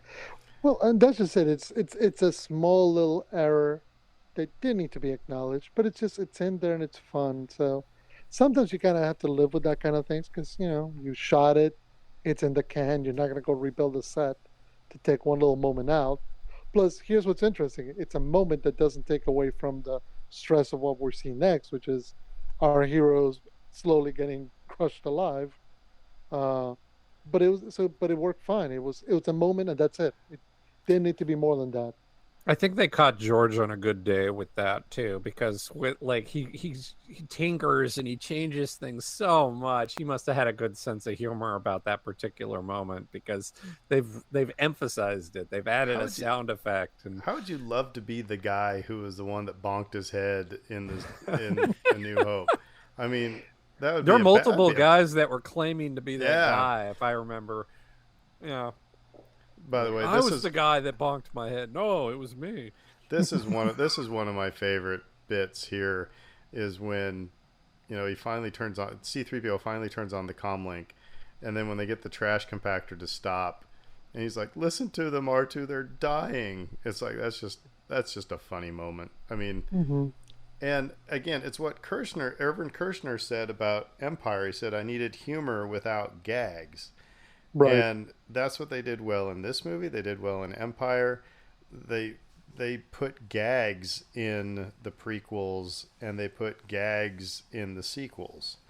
And that's, I guess they should have studied their Star Wars a little bit more, because that's what we're talking about. It's like, I still laugh every time, curse my metal body, I wasn't fast enough.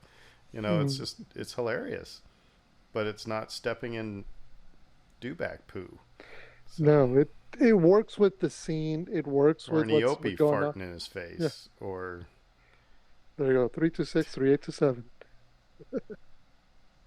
Obi-Wan incidentally. Nobody apropos, sees. If I walk down a hallway and I see somebody like walking down the hall, I'm turning, going, "Who's that dude?" But anyway, go ahead. Who's that guy? Nah, but he's using his Jedi cloaking ability or something. I don't know. Nobody can see him because he's so sneaky. I was just going to mention, like, every time that I stand up during the course of this movie to get myself some more popcorn, my lightsaber starts making a sound at me. So I just thought that was interesting. It's like another double entendre, or no. The kyber crystals connecting. Yes. By the way, so special edition thing, they put in the Arabesh. It used to say tractor beam in English, but like this, I've always loved this scene too. I might have to change. This might be my favorite scene, Dave. First of all, with Chewie acting like the scared dog, but then Han and Chewie chasing stormtroopers down the hallway. I think that actually is my favorite scene. I take it back. We're not quite there yet, but I kind of lump all of this in. Again, we talk about going into the frying pan, jumping out of the frying pan into the fire, and then jumping from the fire into a lava pit or something. Sorry, I got way ahead of myself. It's not that quite there yet. But it just gets worse and worse and worse. But again, like they give you the tension release with the humor, which right. In that moment is it's amazing because you never would expect him to do that, but it's perfectly in character. And I think that's the key is, the humor is coming from their clash of their characters and it's not being forced. It's, obviously Princess Leia would want to take charge. She's a take charge kind of person. Han Solo, it's like, I don't listen to anybody but myself. Conflict. And because they're the good guys, that's conflict's gonna, devolve into somewhat humorous conflict. But it's there and it's the seeds of their relationship. Like, you came, you're braver than I thought. Yeah. All right, here's the scene. Yeah, where go chasing the stormtroopers. Um, Did you need to add the whole hanger at the end, or is that that was the change for the you know, special edition? okay, so that's interesting because I always thought it hit well the way it was, but a friend of mine, when this came out, I've never heard him laugh harder when you see TIE fighters and a gazillion stormtroopers. So it must have. I think it did add something. I think the execution was kind of bad because they all look like cardboard standees. But I think the effect got better since '97. I think the first time I saw it in '97 at a theater, you could totally tell that they were like copy paste, copy paste, copy paste. I think they went back and they've improved on the background of it, so feels more organic. so Star Wars science continues to elude me. That apparently, if you blast the door controls, it locks it, and if you blast the door controls, it will open the door. So But you can only blast it once, so know what you're trying to do. But was that a Wilhelm scream? yes, it was. Yeah. Indeed, it was. Which, by the way, so was If it people don't Spielberg? know, if people don't know what that is, they should Google it. Go Google the Wilhelm scream. Because you will hear it everywhere else afterwards. But so was that George's contribution in Raiders, or was that Steven thinking, no, I got to put it in my movie too? I don't know. I don't know. Maybe both. Both, yeah, I wouldn't be Yeah. surprised. They both got that sense of humor. And hey, brotherly sisterly kiss, Indeed. and nothing else, and nothing else. That's what we're going with. But that's just it. It's in part, and correct me if I'm wrong, guys, because 1977, her giving him a kiss on the cheek is like, okay, it's whatever. It didn't mean anything, right? I don't know. I don't know. The only people who kissed me on the cheek in 1977 was probably my mom and sister. So I suppose I like this little add in right here Mm-hmm. where they had where the stormtroopers go, close the blast doors, and then they open the blast doors, because originally it was just open the blast doors. Mm-hmm. So by adding that one little line, okay, it's a little bit of a gag, but it pumped it up here a little bit, made it funnier. And here we get to scene 38. And I'm sorry, I am going to take issue with anybody, and if one of you two guys or one of these people who say that Obi-Wan's lightsaber fizzling out partway through this is symbolism for his powers weakening, you're full of crap. So anyway, are you one of those people, Fredo? No, I was just gonna say that's a a little bit of it. It's a big double entendre there. But exactly. It drives me crazy when people, because it's like, no, it was bad special effects, it was hurry up at the end of the movie, and they missed something. If you want to try to tell yourself that it's Obi-Wan, What gets me okay, so it could be both, right? Because I think it is both. Because I think that it was originally bad special effects, but like it's now ingrained in the DNA of the movie, wherein it looks like it's a saber having issues. The way that they quote unquote fixed some of the effects here was to make it look like the saber is fizzling out a little, and that's intentional. That's completely intentional. Again, Lucas may not have felt in 77. They made it look better than it was in 77. Mm-hmm. They didn't make it look more like it was fizzling out. I'll play the VHS. I mean, because what we just saw there, it looked better. It looked more like a lightsaber. Because even in 97, I remember thinking they did not touch that up. Now the big controversy, as we're getting close here, first of all, I like what people have talked about in this moment when Obi-Wan sees Luke and Leia together. That hits now, and of course it probably should have, well, I guess it's more so since Kenobi. But okay, so here's the big controversy: did Obi-Wan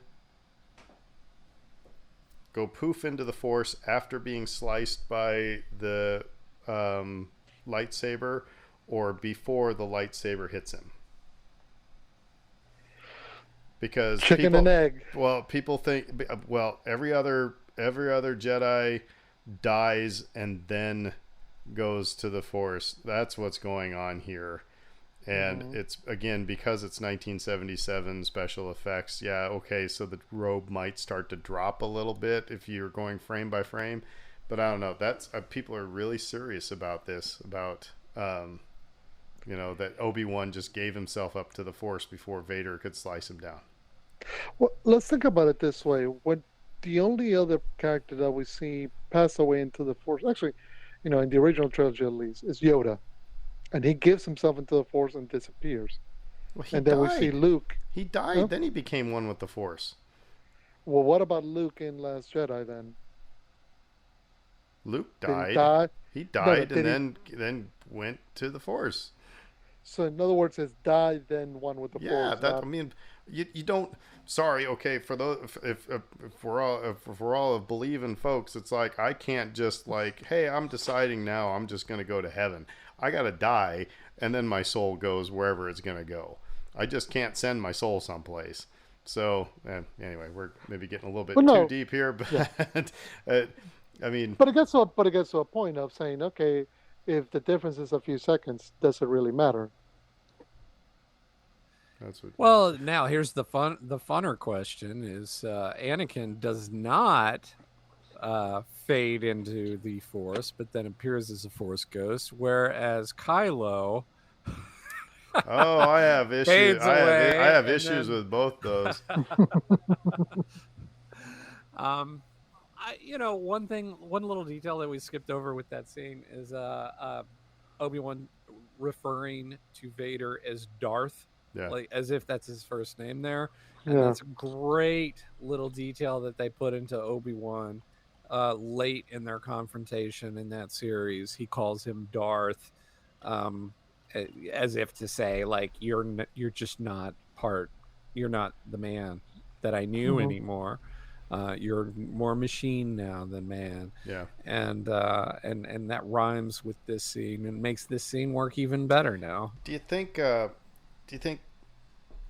Lucas made it harder on himself in the prequels by having Darth Maul and Darth Sidious and Darth Tyrannus? That there's A little bit, yeah. I mean, yeah, he really instead did. of just having Darth Vader, you could have just had Maul and Sidious, and by making it a title, I don't know. I think you want, because I think that's part of his idea of giving lore, kind of like we were saying, the exposition scene in Ben's is giving you all this history. It's the same idea. It's the same concept in essence. Oh, the Darth, it's a title of the Lords of the Sith. But then again, I mean, everybody calls Darth Vader Lord Vader from the Empire side.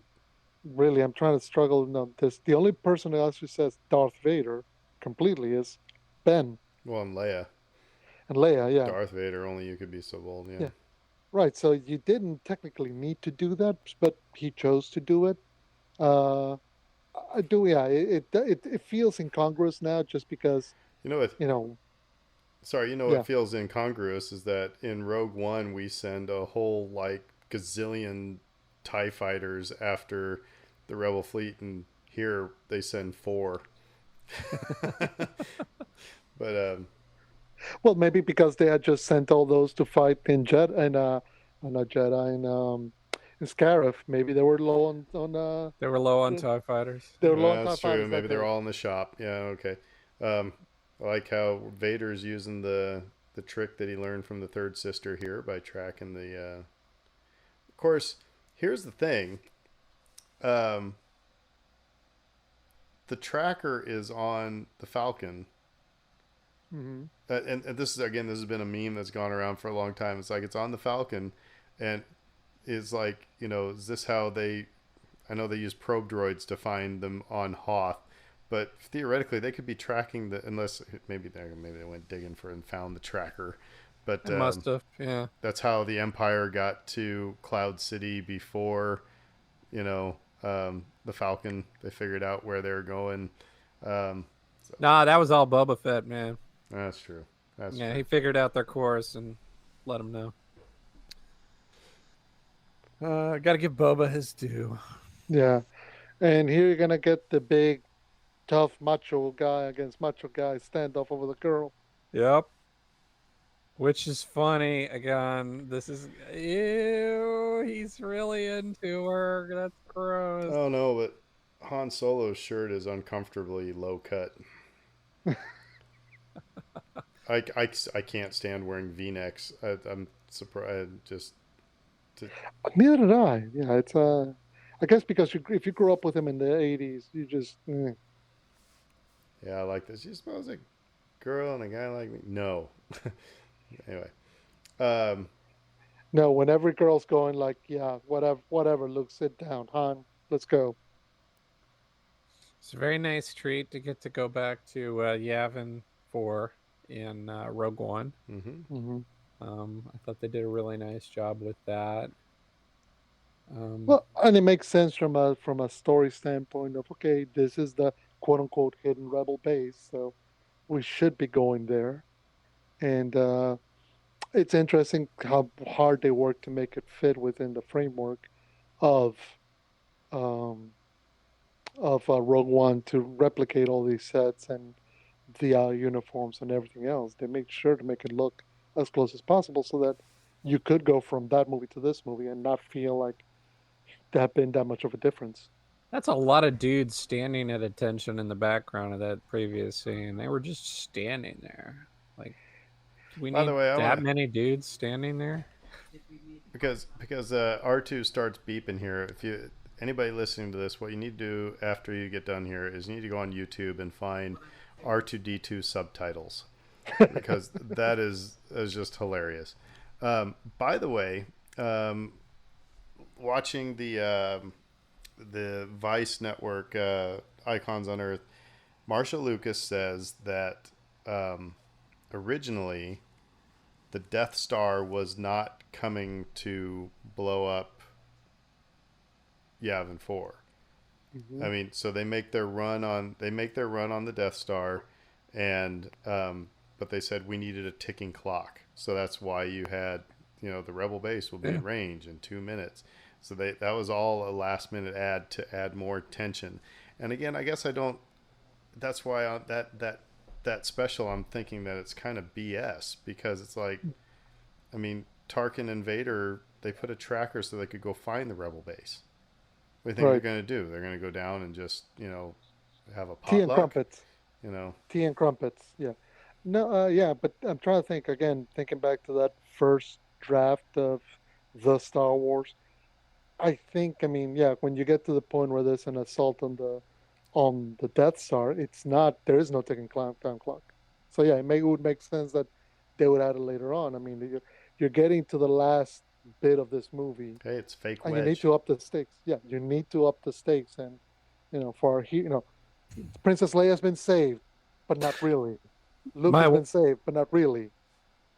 my wife just pointed out something that always bothers me about that scene is the pronunciation of Princess Leia. Yes. Princess Leia. And what's funny about that is I think it was Lucas who recently commented on that, which was like, I'm not going to tell you how to pronounce anything. This is what he said to his actors because he said they'll pronounce things differently in different parts of the galaxy, which I think is hilarious. I don't know if that's true or not, but it's like, yeah, that's kind of true. Like people are gonna mangle your name if they're not familiar with it. Like Gladow. Oh. Yeah, Yeah, yeah. I mean, because you got Han and Han, yeah. Falcon and You get all Falcon. that. You get hand. Mm, yeah. By the way, what do they pay? Okay, I see the boxes that they're getting paid their reward in. What's in there? Is it just credits, or is it like? Is this the Republic credits. original Yeah. Camp? Is this what the original Campton would have looked like if uh, I'm sure he's got. we're I'm sure he's got a lot of supplies and a lot of. He got money and The most awkward thing though in this whole movie is when Han Solo says, "Hey Luke, may the Force be with you." That yeah, it's Force. that's just Again, it's forced. Yeah, it should have said, "Hey, Luke," and then Luke should have turned. He just should have just kind of left it at just kind of a nothing. But having Han at that point say, "May the Force be with you," is just it doesn't work yet. Well, You that's know? the point, right? He's saying that to try to make his friend happy and less mad at him, but it's superficial. It doesn't mean anything. Yeah. It's just words. Yeah, because it's interesting. Because I mean, and Leia's got a good read on Han regarding his motivations and whatnot. But Han, Luke is also. I mean, this is where their Force abilities kind of come in. They're both good about sensing and reading what's going on underneath. Like Leia knows that Luke needs reinforcement, but she's also telling him, "You can't force Han to do this. He's got to be willing to do this." And meanwhile, Luke is like, "I know you want to do this. Why are you not coming along?" So, and hey, I did love this addition for Biggs, this moment right here, because it helps in when later on, when his death, it actually goes, okay, Yep. you didn't have to read the novelization to know that was his buddy from You Tatooine. know what's good that they left out was that originally Red Leader was supposed to say Mhm. how he knew Luke's father. He knew Yep, Anakin, and yep. so that would yeah, it's good They that they had left somebody that walk out. in front of him to cut that moment out. Yeah. It's brutal though. Like when like this guy's marked for death. We'll conquer the world, Luke. They'll Yeah. never stop us. Yep. I got You 1 week to dad. retirement. Luke, I'm retiring in 1 week. Like, oh yeah, you're gonna die. And my wife is pregnant, Luke. And I just got to come back. So it's like, start hitting all the cliches that You just know tell the you. and I get it that they're in a hangar, but this is the one. It's very this whole sequence is very unsettling. It's how dark it is, Mhm.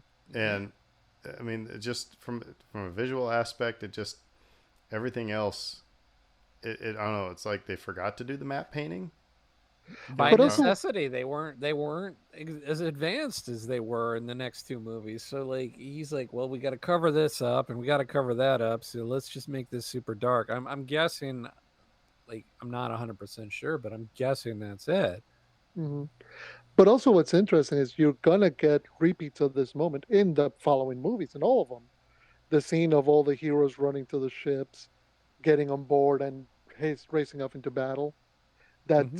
That comes from that I suppose, 1950s war movie aesthetic of the boys going off to battle. Maybe not all of them are going to come back. That was very in vogue with all the World War II movies that Lucas grew up with.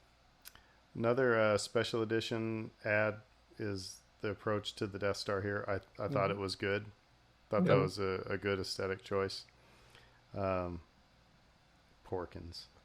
I think them punching up any of these scenes here with the Death Star were ultimately good decisions, regardless of how successful they were. So Um, I have to tell you real quick though, one of the cool things from the ILM deal, when they're coming down into the trench, it's model, model, model, model, and then there's going to be one blast, one mhm. flash. That then that's what they put that in there to shift to matte painting. So watch it when they go into the trench.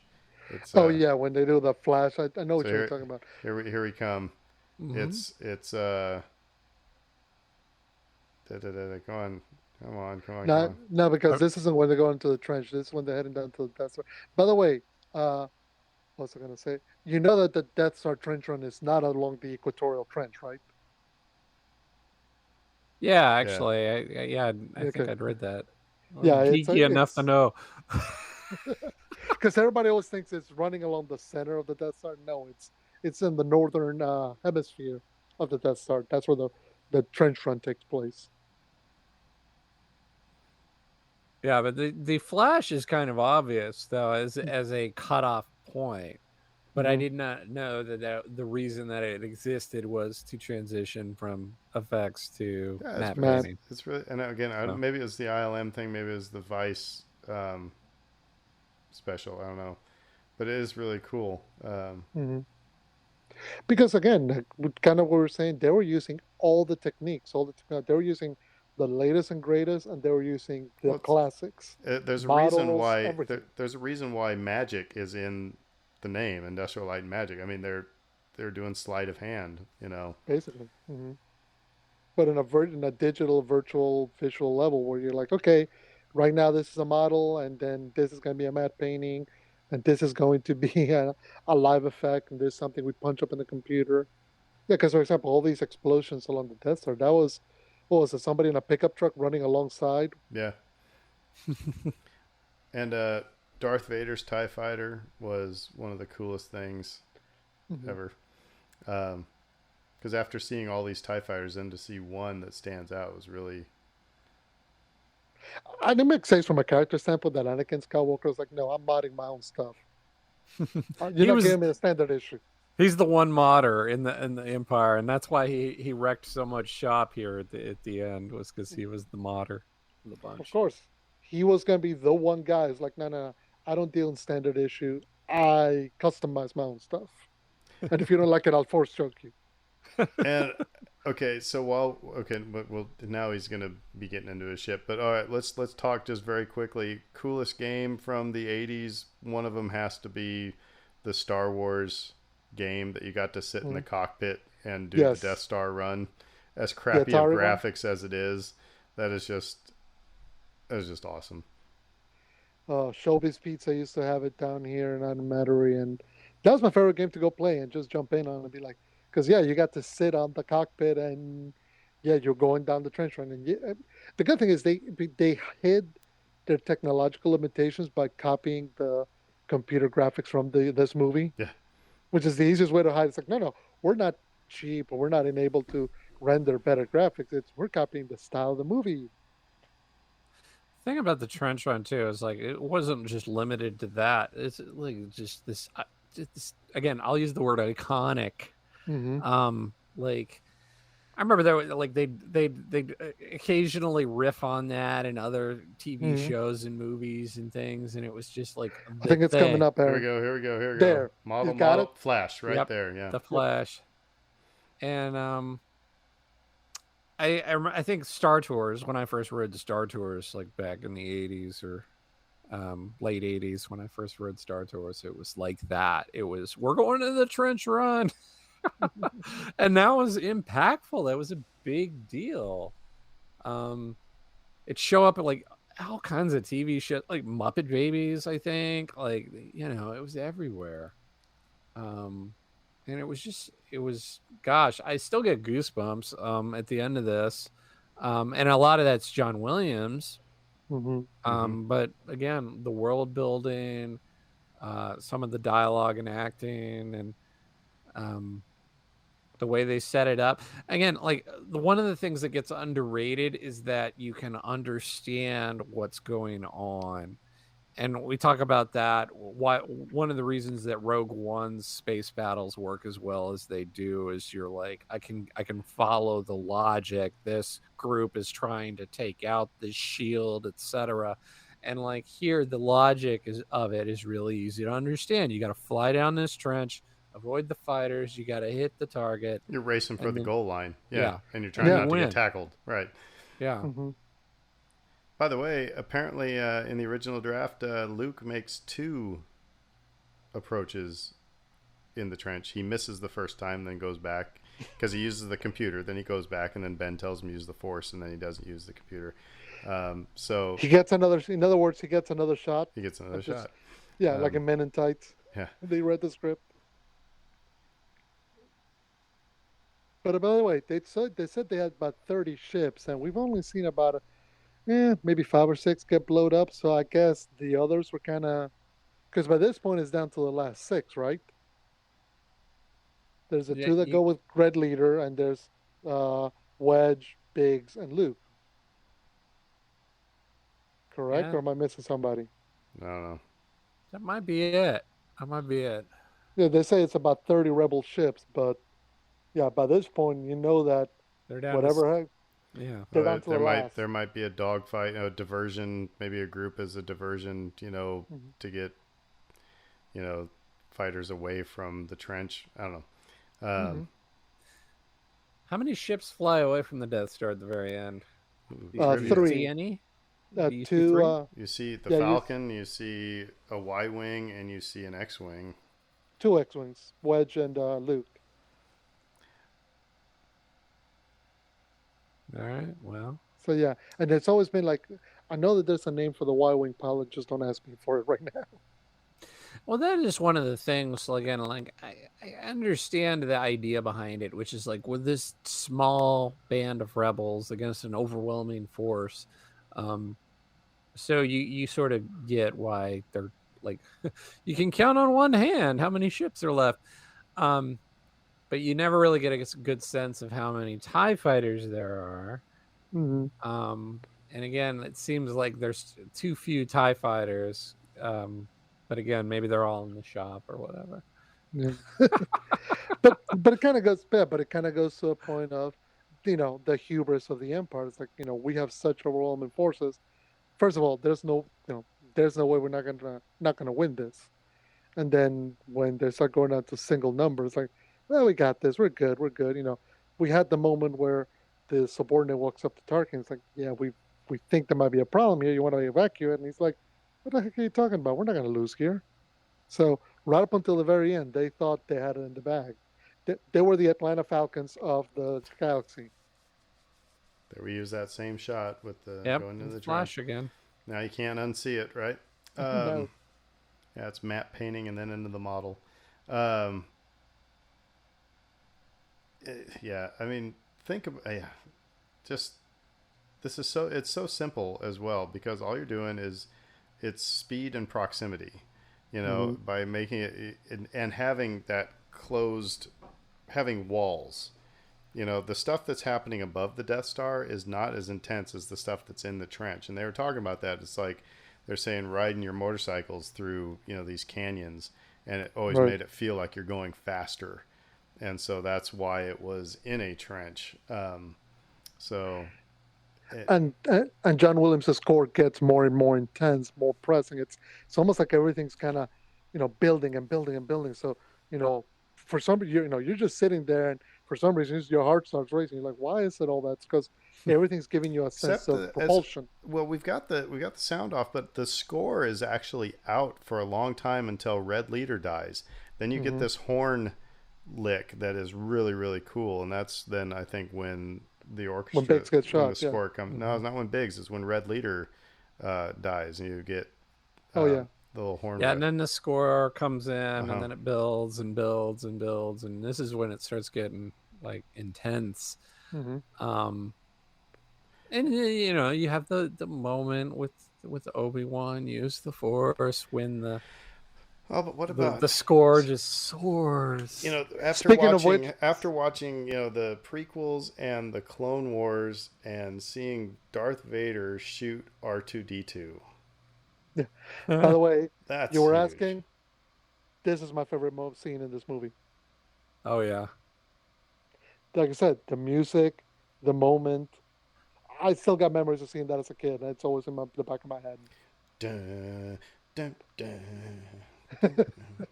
But yeah. It's Anakin shooting his own droid in the back of the head. Talk about fall from grace. I like these two guys looking at each other like, can you believe this guy? He turned off. We're screwed. He turned off. Is there a, Like is their there a, hands hands bumping drop. into one is of Yeah. there a shuttle We're out of gonna here die. that we can take? We're gonna die. We're gonna die. He turned off his targeting computer. We're all gonna die.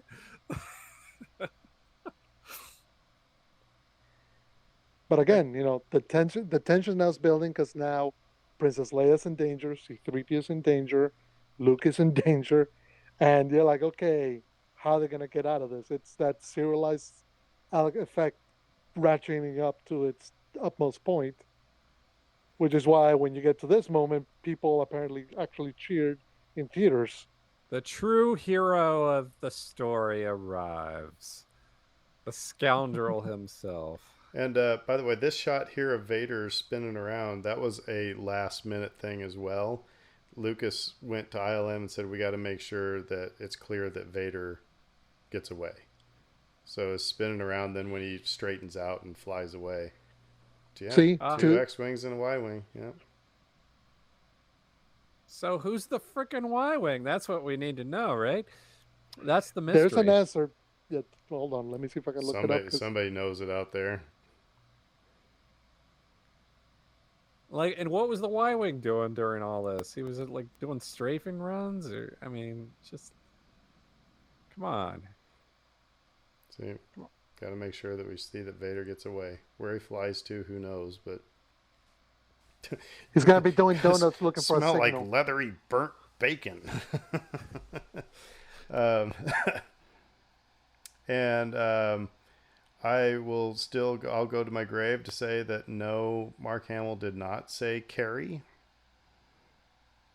here. So many people say he says Carrie, and he doesn't. He says hey. Yeah. They just So say the- hey. Yeah, but people will fight you over that, saying no, it's one of those flubs from the movie that he said Carrie and they left it in, and it's like no, he didn't. So the answer to the question, according to Wikipedia, is Yvonne Verlaine, who's not physically seen in Star Wars Episode 4, but confirmed in later sources as the Y-wing pilot who survives the attack on the Death Star. There we go. Mystery solved, I guess. Yeah, So, they had to invent somebody. Has anybody ever answered why Chewbacca didn't get a medal? Seriously, I mean, there's racism. But seriously, somebody's got to be sitting in the dailies or something and say, we have 3 people walking down, and so why is it only if he's not going to get his medal, then why doesn't Chewbacca just stay back in the green room? You know what I mean? I think in part because the whole point of this scene is to juxtapose. It's the end of the movie and juxtapose the 2 contenders for the hand of Princess Leia. I mean, maybe if she put a medal on Chewie's neck, hey, it would have been 3 guys, going for her. But and we know that none of them had, none of the humans stood a chance. But on a subconscious level, I've always sort of read it that way. Like, yeah, they're both still fighting over her hand in this moment, and they're both fighting for her attention, and that sort of conveys that. But yeah, there's no real good reason for them to not give him a medal. I mean, it's ridiculous. One of the things I'm most happy about that I have is that I have an autographed R2-D2 action figure by Kenny Baker. So nice. Yeah. By the way, the other thing I will say though is just from the standpoint of the medal and Chewie, I don't necessarily like that it became such a big deal to the point that they had to shoehorn that moment in Rise of Skywalker. Like it's fine that it's not fine that it didn't get he didn't get a medal in 1977. You don't need to come back and retcon it later on down the line. It's fine. And then the fact that Leia couldn't be the one to give it to him, then it should have just been an idea to stay on the shelf. But JJ was just out to do all the stuff. So I guess we talked about what makes this movie, hit harder now. And I've said it a couple times. I think everybody, you need to go watch Empire of Dreams. You need to watch the stuff on ILM. You need to watch, any of the behind the scenes stuff, so you can see, like I said, how this movie should not have ever been released. It should not have been as good as it was. And so if you're not up on all that history, like I said, it'll make this movie hit harder for you. I mean, I think so. I mean, I know I've always been against doing the summer reading, but it's such a story. I think like looking at some of the influences is just super helpful too, because you understand like how he was able to sort of like blend all of this together in a coherent way that works is really sort of remarkable. It's like the Joseph Campbell influences, the Kurosawa, the Flash Gordon stuff, it's like, how are you going to put all that together and make it make sense? But he did that. And I think those are the kinds of things that make me think like just marvel at it. It's It's my favorite movie. No, I mean, like, bar none. When anybody asks me what's your favorite movie, it's this is my answer. Yeah. And again, But it's again, nothing against the other movies, you because put- they build on this in an intelligent way. But this is just so groundbreaking. and everything had to, all the pieces had to be there, because again, I still, when you look at who could have been in the roles of Luke, Han, and Leia, if you didn't have John Williams doing the music, if you didn't have Ben Burt doing the sound, you know, there's so much of that I mean, because the story is nothing new. I mean, let's be honest, the story is nothing new. What happened is that you're transported to, you know, you're just transported away from, you know, what was normal. But yeah, if all those things, if you just have stock music, if you just have, you know, if you have Christopher Walken as Han Solo, yeah, it's, you know, I don't think it's going to work. And I think, I mean, in some ways, and it's always interesting because, you know, kind of the sliding doors aspect of this, it became such a hit and such a milestone and such a touchstone for a generation that it couldn't help but change the course of George Lucas's life. But you think about it from the standpoint of, had it been like a modest hit, not the massive thing it became, he could have just left it at that. He could have said, "I have completed everything," you know, gone on to direct whatever he wanted to do next. You know, he could have been like Spielberg, making another movie that would have been a hit, another movie that would have been a hit. It wouldn't necessarily have been. It would have been a different course of action, and the movie would still be good. That's the interesting thing. It is self-contained. It is perfect as is. You could watch everything else that's come after that says the Star Wars name on it and be happy, or you can watch just this, watch nothing else, and be satisfied with what's in here. Well, that was fun. That was fun. Mm-hmm. That's one of my favorite movies. So, yeah, you know, it is my favorite movie, like Dave said. But I just never get sick of watching it. So let us know what you think of A New Hope. Anything that we missed, we didn't talk about, let us know on Twitter or on Facebook, stuff like that. So, yeah. Programming note, though, there won't be an episode at the end of August because Fredo's going somewhere and I'm going somewhere, and Dave doesn't want to do a solo act. So, so we will take a week off at the end of August and then be back, you know, right after Labor Day. But we've got more episodes before that, so I guess plenty of time for us to say who dat. Who dat? And everybody have a great week. McConkey.